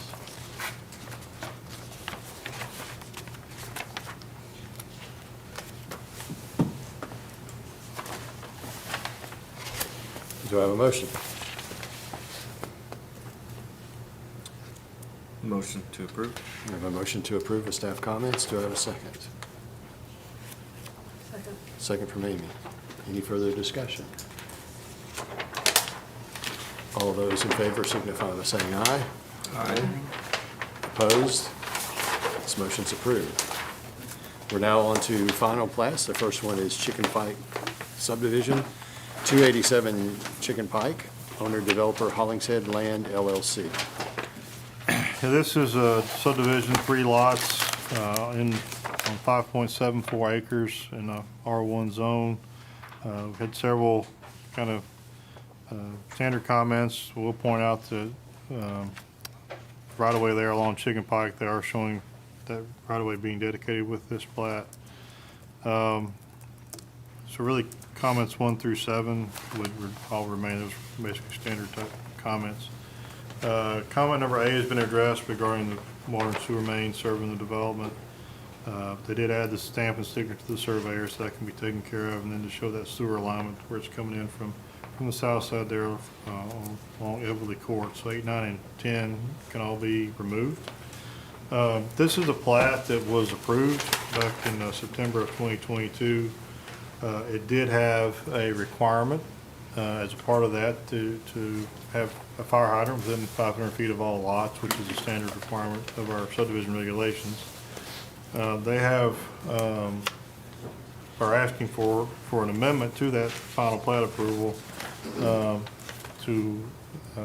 for lots 2 and 3 would be meeting that requirement, but lot 1 would not. That would be the northernmost lot. The fire department has indicated if they build, there's a building pad shown on the lot. If they build in that area and sprinkle the house, it would be within 750 feet of a hydrant. That they build in that location and sprinkle the house, then they would be okay with that, a waiver. So this would be kind of a waiver from our subregs, and they have requested that. Staff would be okay with that, again, per the fire department's, approval there. One thing we did have one comment, number 11. They are going to tie into a public sewer, but the sewer serving these 3 lots would be a private line, which is fine, and we're okay with that, but they are showing a public easement there, and that does need to be a private easement. So we would need to keep that comment number 11. Otherwise, because we don't allow private sewer lines in public easements, so. But with those, and then the other comments we had, there were a couple of comments from CUD, so. But staff would recommend approval of this amended final plat. Those comments. Okay. Questions for Kevin? Is there a story behind the subdivision name? That's just the road name, Chicken Pike is the only thing I can. Yeah. I drove that at 16 years old. Oh, There's the story behind that. I like it. There was a story anytime you got behind it. I was there. There's an old underpass there, actually, that's no longer in use. You crossed over the highway from J.S. Young Road. It became Chicken Pike, and you had to go under the railroad right there, about a car and a half wide. And play chicken? And that's why it's Chicken Pike, I'm sure. I don't know. No, I don't know that for sure. That's a history lesson for anybody that's not been here more than 50 years. Okay, we got history knocked out. Or maybe not even 50 years old. Knocks off the history lesson. Do we need geography next, or we? Well, there's the 1 Mile Lane, Monkey Woman yeah, Bridge that- story. We could go into that one Yeah. too. I know Gary's back there. He knows what I'm talking about. Well, it sounds like we've got the fire department approval, Captain Byers, correct? Yes, sir. Okay, Kevin's staff's good with that as well? Yes. And we have had instances in which we sprinklered versus When fire flow can be met, different met reasons. other so- reasons like that, Right, so, right. okay. All right, I'll entertain a motion. Move to approve the staff comment. I have a motion to approve the staff comments from Amy. Do I have a second? Second. Second from Selena. Any further discussion? All those in favor of approving this final plat signify by saying aye. Aye. Opposed? This motion is approved. And I think we're getting near an end. Down to site plan. It's been a night. So we're on to site plans. First, we have 1744 Rock Springs Road subdivision, Lot 1, 851 and 861 Medical Park. Owner, developer, J&K Properties and Samuel Riyad. So despite the subdivision name, this is not on Rock Springs. This is on Medical Park, which is off of Rock Springs. So this is a site plan for just a generic strip mall center. that is on Lot 1 within the Medical Park, and it is currently undeveloped. The tract across the road, both of those tracks have been developed at this time, and a single access point would be provided off of Medical Park directly across from Burn Boot Camp and the commercial development on Lot 8. Vehicular use area for the site, just under a half acre, and that does require 2,123 square feet of landscaping. Applicant is showing for 2,500, which does meet our requirement. Park requirement of 42 spaces, and they're showing for 42 as well, and that does require 2 handicap parking spaces, which they are showing. The landscape plan shows trees lining Medical Park with a variety of shrubbery space between the trees. Trees are also shown throughout the development and landscaped islands, as well as additional shrubbery shown around the dumpster enclosures and at the base of the front of the building. Architectural elevations for all 4 wall faces are to be finished with primary materials of 2 different colored bricks and glass glazing, which does meet design review. Standard comments 1 through 5 all remain, and we had 2 staff comments. Staff comment wasn't from our utilities department to show the line sizes for this water and sewer lines. So we're gonna leave that to the utilities department to address as to their satisfaction. So that comment will remain for a later time when they have a chance to review those plans. And then comment 2 is a comment from our public works department that the stormwater runoff must be captured and treated. So with that, staff recommend approval with all those comments. Questions for Mitchell on this?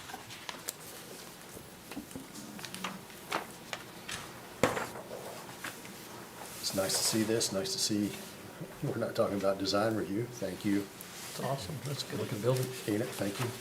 It's a good-looking building, and I think it just continues to drive the point as we kind of develop out our medical community in that area. And there we're probably seeing maybe some supporting retail or restaurant, or maybe even could be a medical office or 2 in there. So it's a great area. It's a great part of what Smyrna offers. I'll make a motion to approve. I have a motion to approve from Mark. Do I have a second? Second? Is that Matt? Yep. Second from Matt. Further discussion?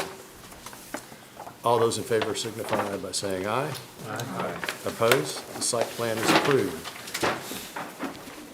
Our next site plan is Pinto Place Townhomes, Pinto Drive. Owner, developer Egbert Ribeiro and Sila Smyrna LLC. This is a site plan which has been previously approved several times, and the site plan has expired every time. So at this time now, the developer is back getting ready to pull building permits, and that site plan had expired again. So they're back again seeking reapproval. What they have presented to you tonight is the same plan which was approved back in March of '23, that last iteration of it. So just to recap on this again, the vehicular use area, 0.6 acres. That does require 2,613 square feet landscaping. They are exceeding that requirement with 17,000 square feet. Park required of 44 spaces, they're showing for 60, and as well as 2 handicap parking spaces. Type C landscape buffer is shown along the property boundaries, as well as trees planted landscape islands around the parking lot. Street trees are shown along Pinto Drive with additional shrubbery planted at the base of the units. The architectural elevations show the buildings to be built entirely with brick and fiber cement accents. The approved PRD shows a mix of brick and fiber cement board, and staff finds the elevations would be consistent as the proposed entirely brick and fiber cement accents. Standard comments 1 through 3 to remain, and then staff comment, we had that a horizontal property regime plat will need to be recorded to dedicate all of the public easements within this development prior to building permits being issued. And with that, staff recommend approval. I know we've had a lot of discussion on this one. And I'm hearing nothing's changed. We're just ready for construction at this point. You got it. Okay, When did that initially come in? It's been a few years back. yeah. That was back in February. It was, the most recent site Yes. plan was a little over a year ago. Yeah, It's but I'm been, it's thinking been it's a 3, lot 4, longer than maybe 3 years now. It's been a while. It's been a couple It's years. since it came through for rezoning initially. Yeah. We had some issues, I think, with fire equipment, and we had to work through turn radiuses and several different versions of this, and I think we finally got to a good product here. Any questions for Mitchell or staff on this one? If not, I'll entertain a motion. Motion to approve with staff comment? A motion to approve with staff comments. Do I have a second? Second from me. So I have a motion and a second to approve with staff comments. Any further discussion? All those in favor signify by saying aye. Aye. Opposed? This site plan is approved. Our next site plan is Precision Internal Medicine, 815 to 819 Medical Park. Owner, developer Rami Syed. This is another development within the, that same subdivision as a couple site plans ago on Medical Park. This is proposed for Precision Internal Medicine, so it is a medical facility, as well as 2 additional tenant spaces. The lot to the north is undeveloped, and there are residential dwellings to the west of the subject property, and the parcel across Medical Park are developed as well with that Burn Boot Camp facility. Lot to the south was proposed and approved for the Primrose School development. So you have a lot of the tracks around this that are developed, and just more of a future development of Medical Park subdivision as a whole. The proposed building is to be 11,217 square feet in size, and access would be provided via a single ingress and egress point onto Medical Park. Vehicular use area for the site, just under 0.8 of an acre. That does require 3,482 square feet of landscaping. Applicant is showing for 6,875 square feet. Park required of 47 spaces, and they're showing for 66. Previously, plans that we did receive when packets went out showed a couple little different modifications to the parking lot layout. So there's a slight modification to the way the site is shown tonight in your plans versus what went out last week. So that is the reason for the discrepancy there. We do have, so 66 parking spaces are proposed, so they're still meeting and exceeding our parking requirements. Handicap parking requires 3 parking spaces based on 66 overall parking spaces, and now they have to meet the requirement of 3 handicap parking spaces. So we're good on that as well. The landscape plan shows shrubbery lining Medical Park with 2 street trees on either side of the front parking aisle. Additional trees are shown in landscape islands throughout the parking area. A Type C landscape buffer is shown around the rear of the property, which abuts the R1 zone property.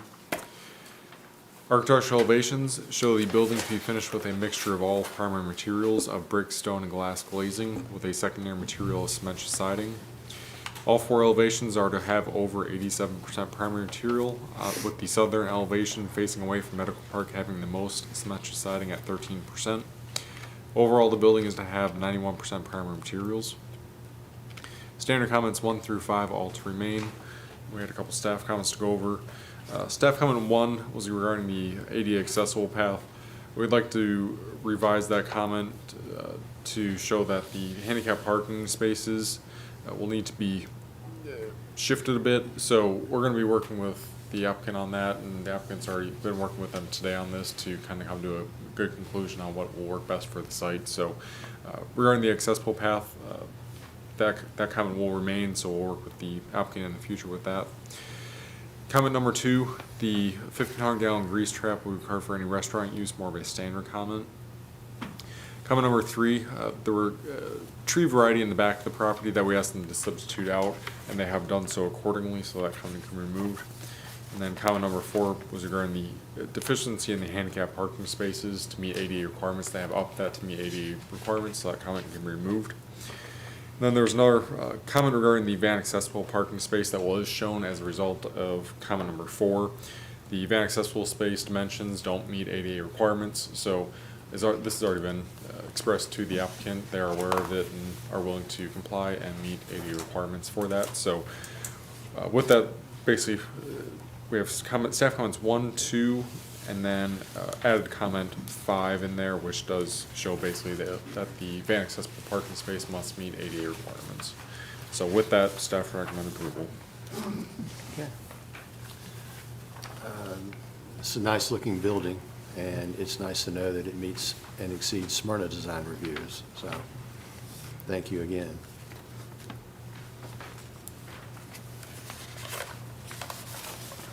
Questions or comments?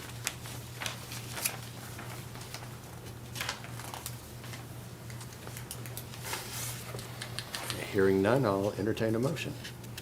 Move to approve staff A comment. motion to approve with staff comments. Do I have a second? Second. Motion and a second. Any further discussion? All those in favor of approving this site plan, signify by saying aye. Aye. Opposed? Site plan is approved.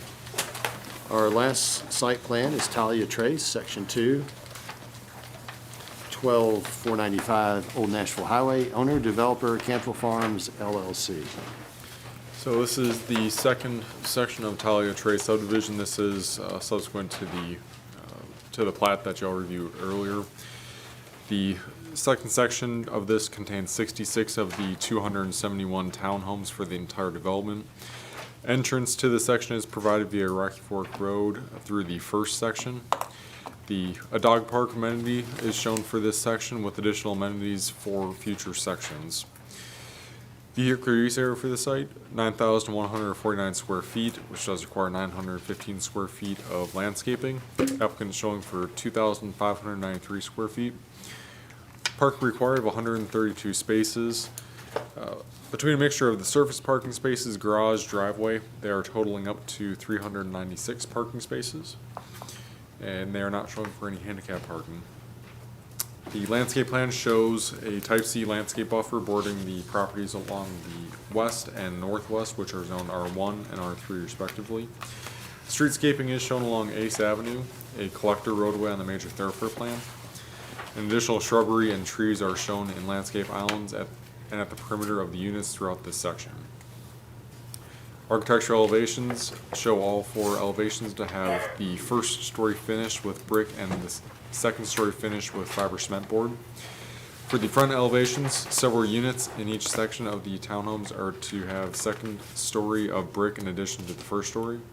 Per the approved PRD, townhomes with side elevations fronting Ace Avenue are required to have enhanced elevations consisting primarily of brick, with approximately 25% of that fiber cement board siding. These enhanced elevations are now shown as a result of staff comments went out last week and the revision that we have received this week. So the elevations are now shown in your plans you have in front of you. Note has been added on the plans showing that the end units facing Ace Avenue to have those enhanced elevations as well. Standard comments 1 through 5 all remain. And then we had a couple staff comments. Staff comment 1 goes along with the enhanced elevations comment. So now that they are showing those enhanced elevations, we do need them to now label those enhanced elevations with materials to meet the approved PRD requirements. Comment 2, similar to the comment which was on the plat, we're on JP Sanders right away. We're going to be working with the applicant on this to address the comment adequately. Comment number 3 is an additional comment that arose as a result of the plans that were submitted to us yesterday. The setback between the garage and then the edge of the sidewalk does need to be a minimum of 38 feet. So we do ask that the applicant revise the plans to show that minimum 38-foot distance to allow adequate stacking for vehicles in the driveway. And with that, staff recommend approval with all of those comments.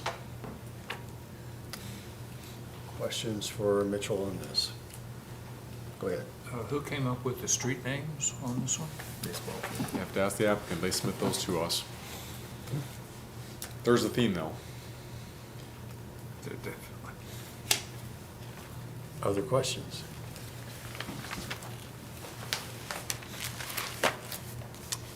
Do I have a motion? Motion to approve the staff comments. A motion to approve with staff comments from Ms. Manning. Do I have a second? Second from Amy. Any further discussion? All those in favor of approving this site plan signify by saying aye.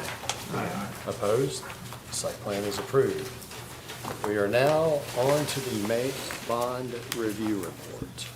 And I'll go through this as quickly as I can. It is a long one tonight, so I apologize for that. The first one, Buckingham Place, Section 1, Phase 2, this is actually the end of their maintenance period. They have indicated they think, they're pretty sure everything is done. We still had a few items there, so they need to, if they are able to finish that by May 16th, we could release it. Otherwise, we would need to give them a little more time, 3 months. That one is built out. The next one is Woodcrest 3. This is one, similar situation, end of the maintenance period.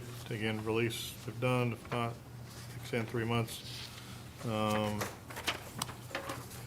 Brooker's Bend subdivision, this is one we've been trying to get with the developer to finish it up. Unfortunately, sadly, the developer actually recently passed away a couple months ago, and so I'm still trying to work through that to determine who to even contact regarding the completion of this one. Certainly, not at this time, would not want to call the bond until I can see if we can figure something out there with that one. So I would have recommended a 3-month extension on that until we can get better clarity on that situation. Legacy, this is actually the Legacy Townhomes project. Everything's finished there. We can release that one.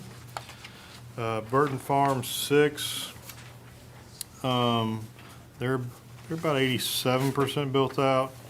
They did put the final topping down, so we would recommend a reduction there to $15,000, extend that 1 year as a maintenance bond. Buckingham Hills, again,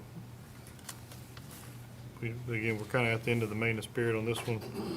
Again, release that if it's done. Otherwise, extend 3 months. We still have some items there still to clean up, mainly cleanup type items.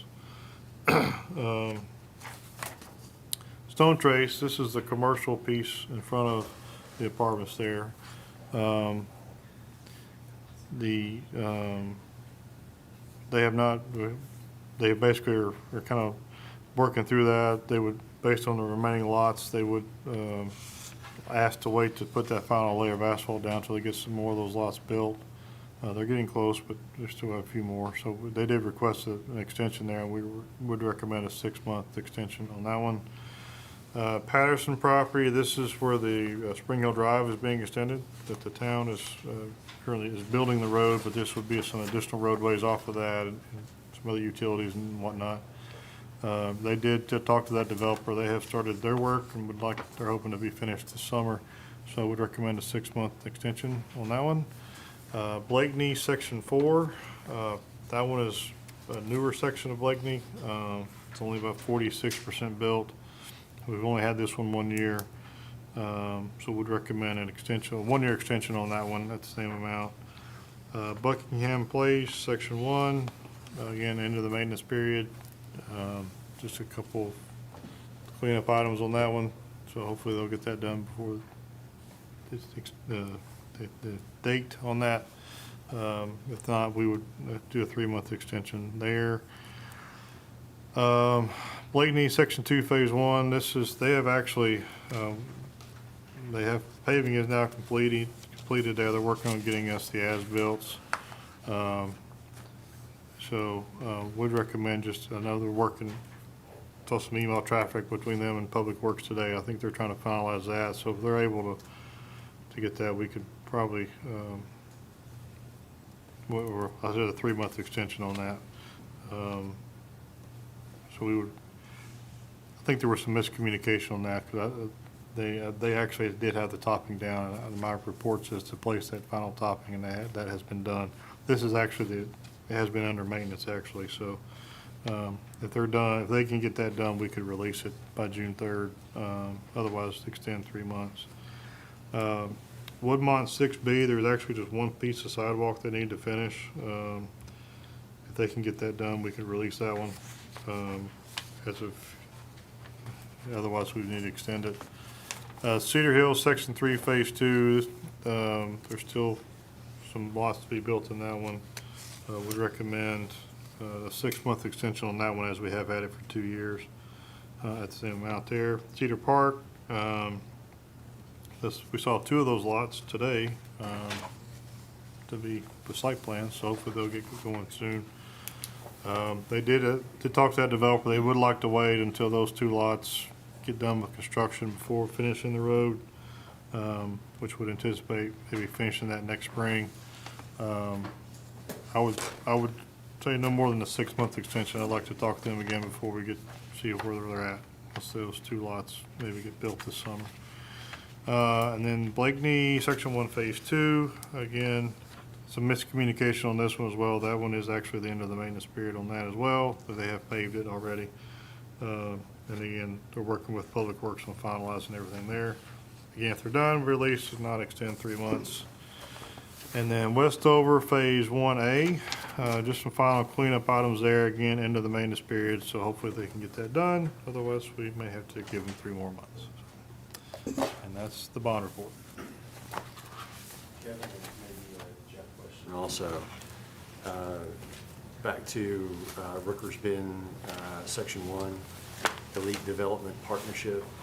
Partnership kind of infers there's more than one person involved here.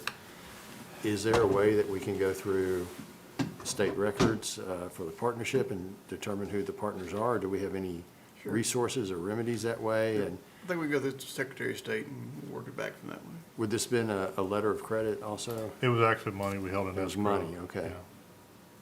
So it's not, there's not a bank to contact within that regard, yeah.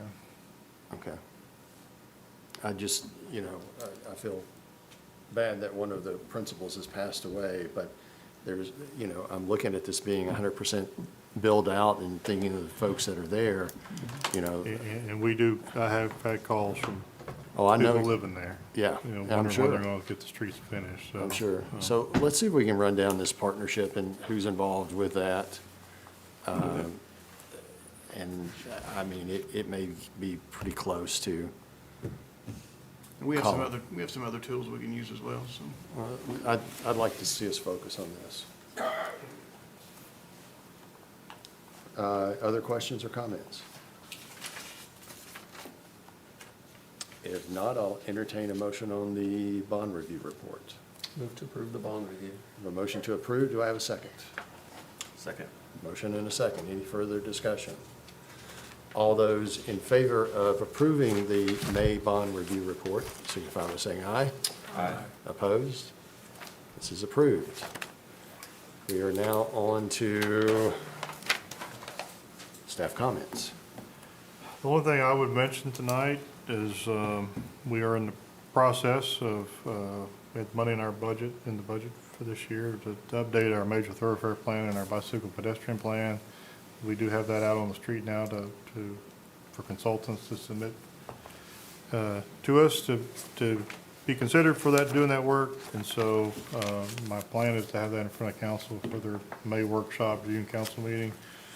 So with the contract, so obviously this committee would certainly be involved in some of the discussions with that as we look through that and get an update. Those are both done. It's almost 7 years ago now that we finalized those, so we want to go through an update and make sure we're still on the right track on those things. So,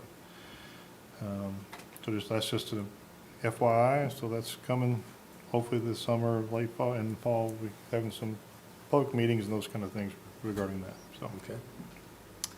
Anything from the staff? Good. Anything from the commission? We stand adjourned.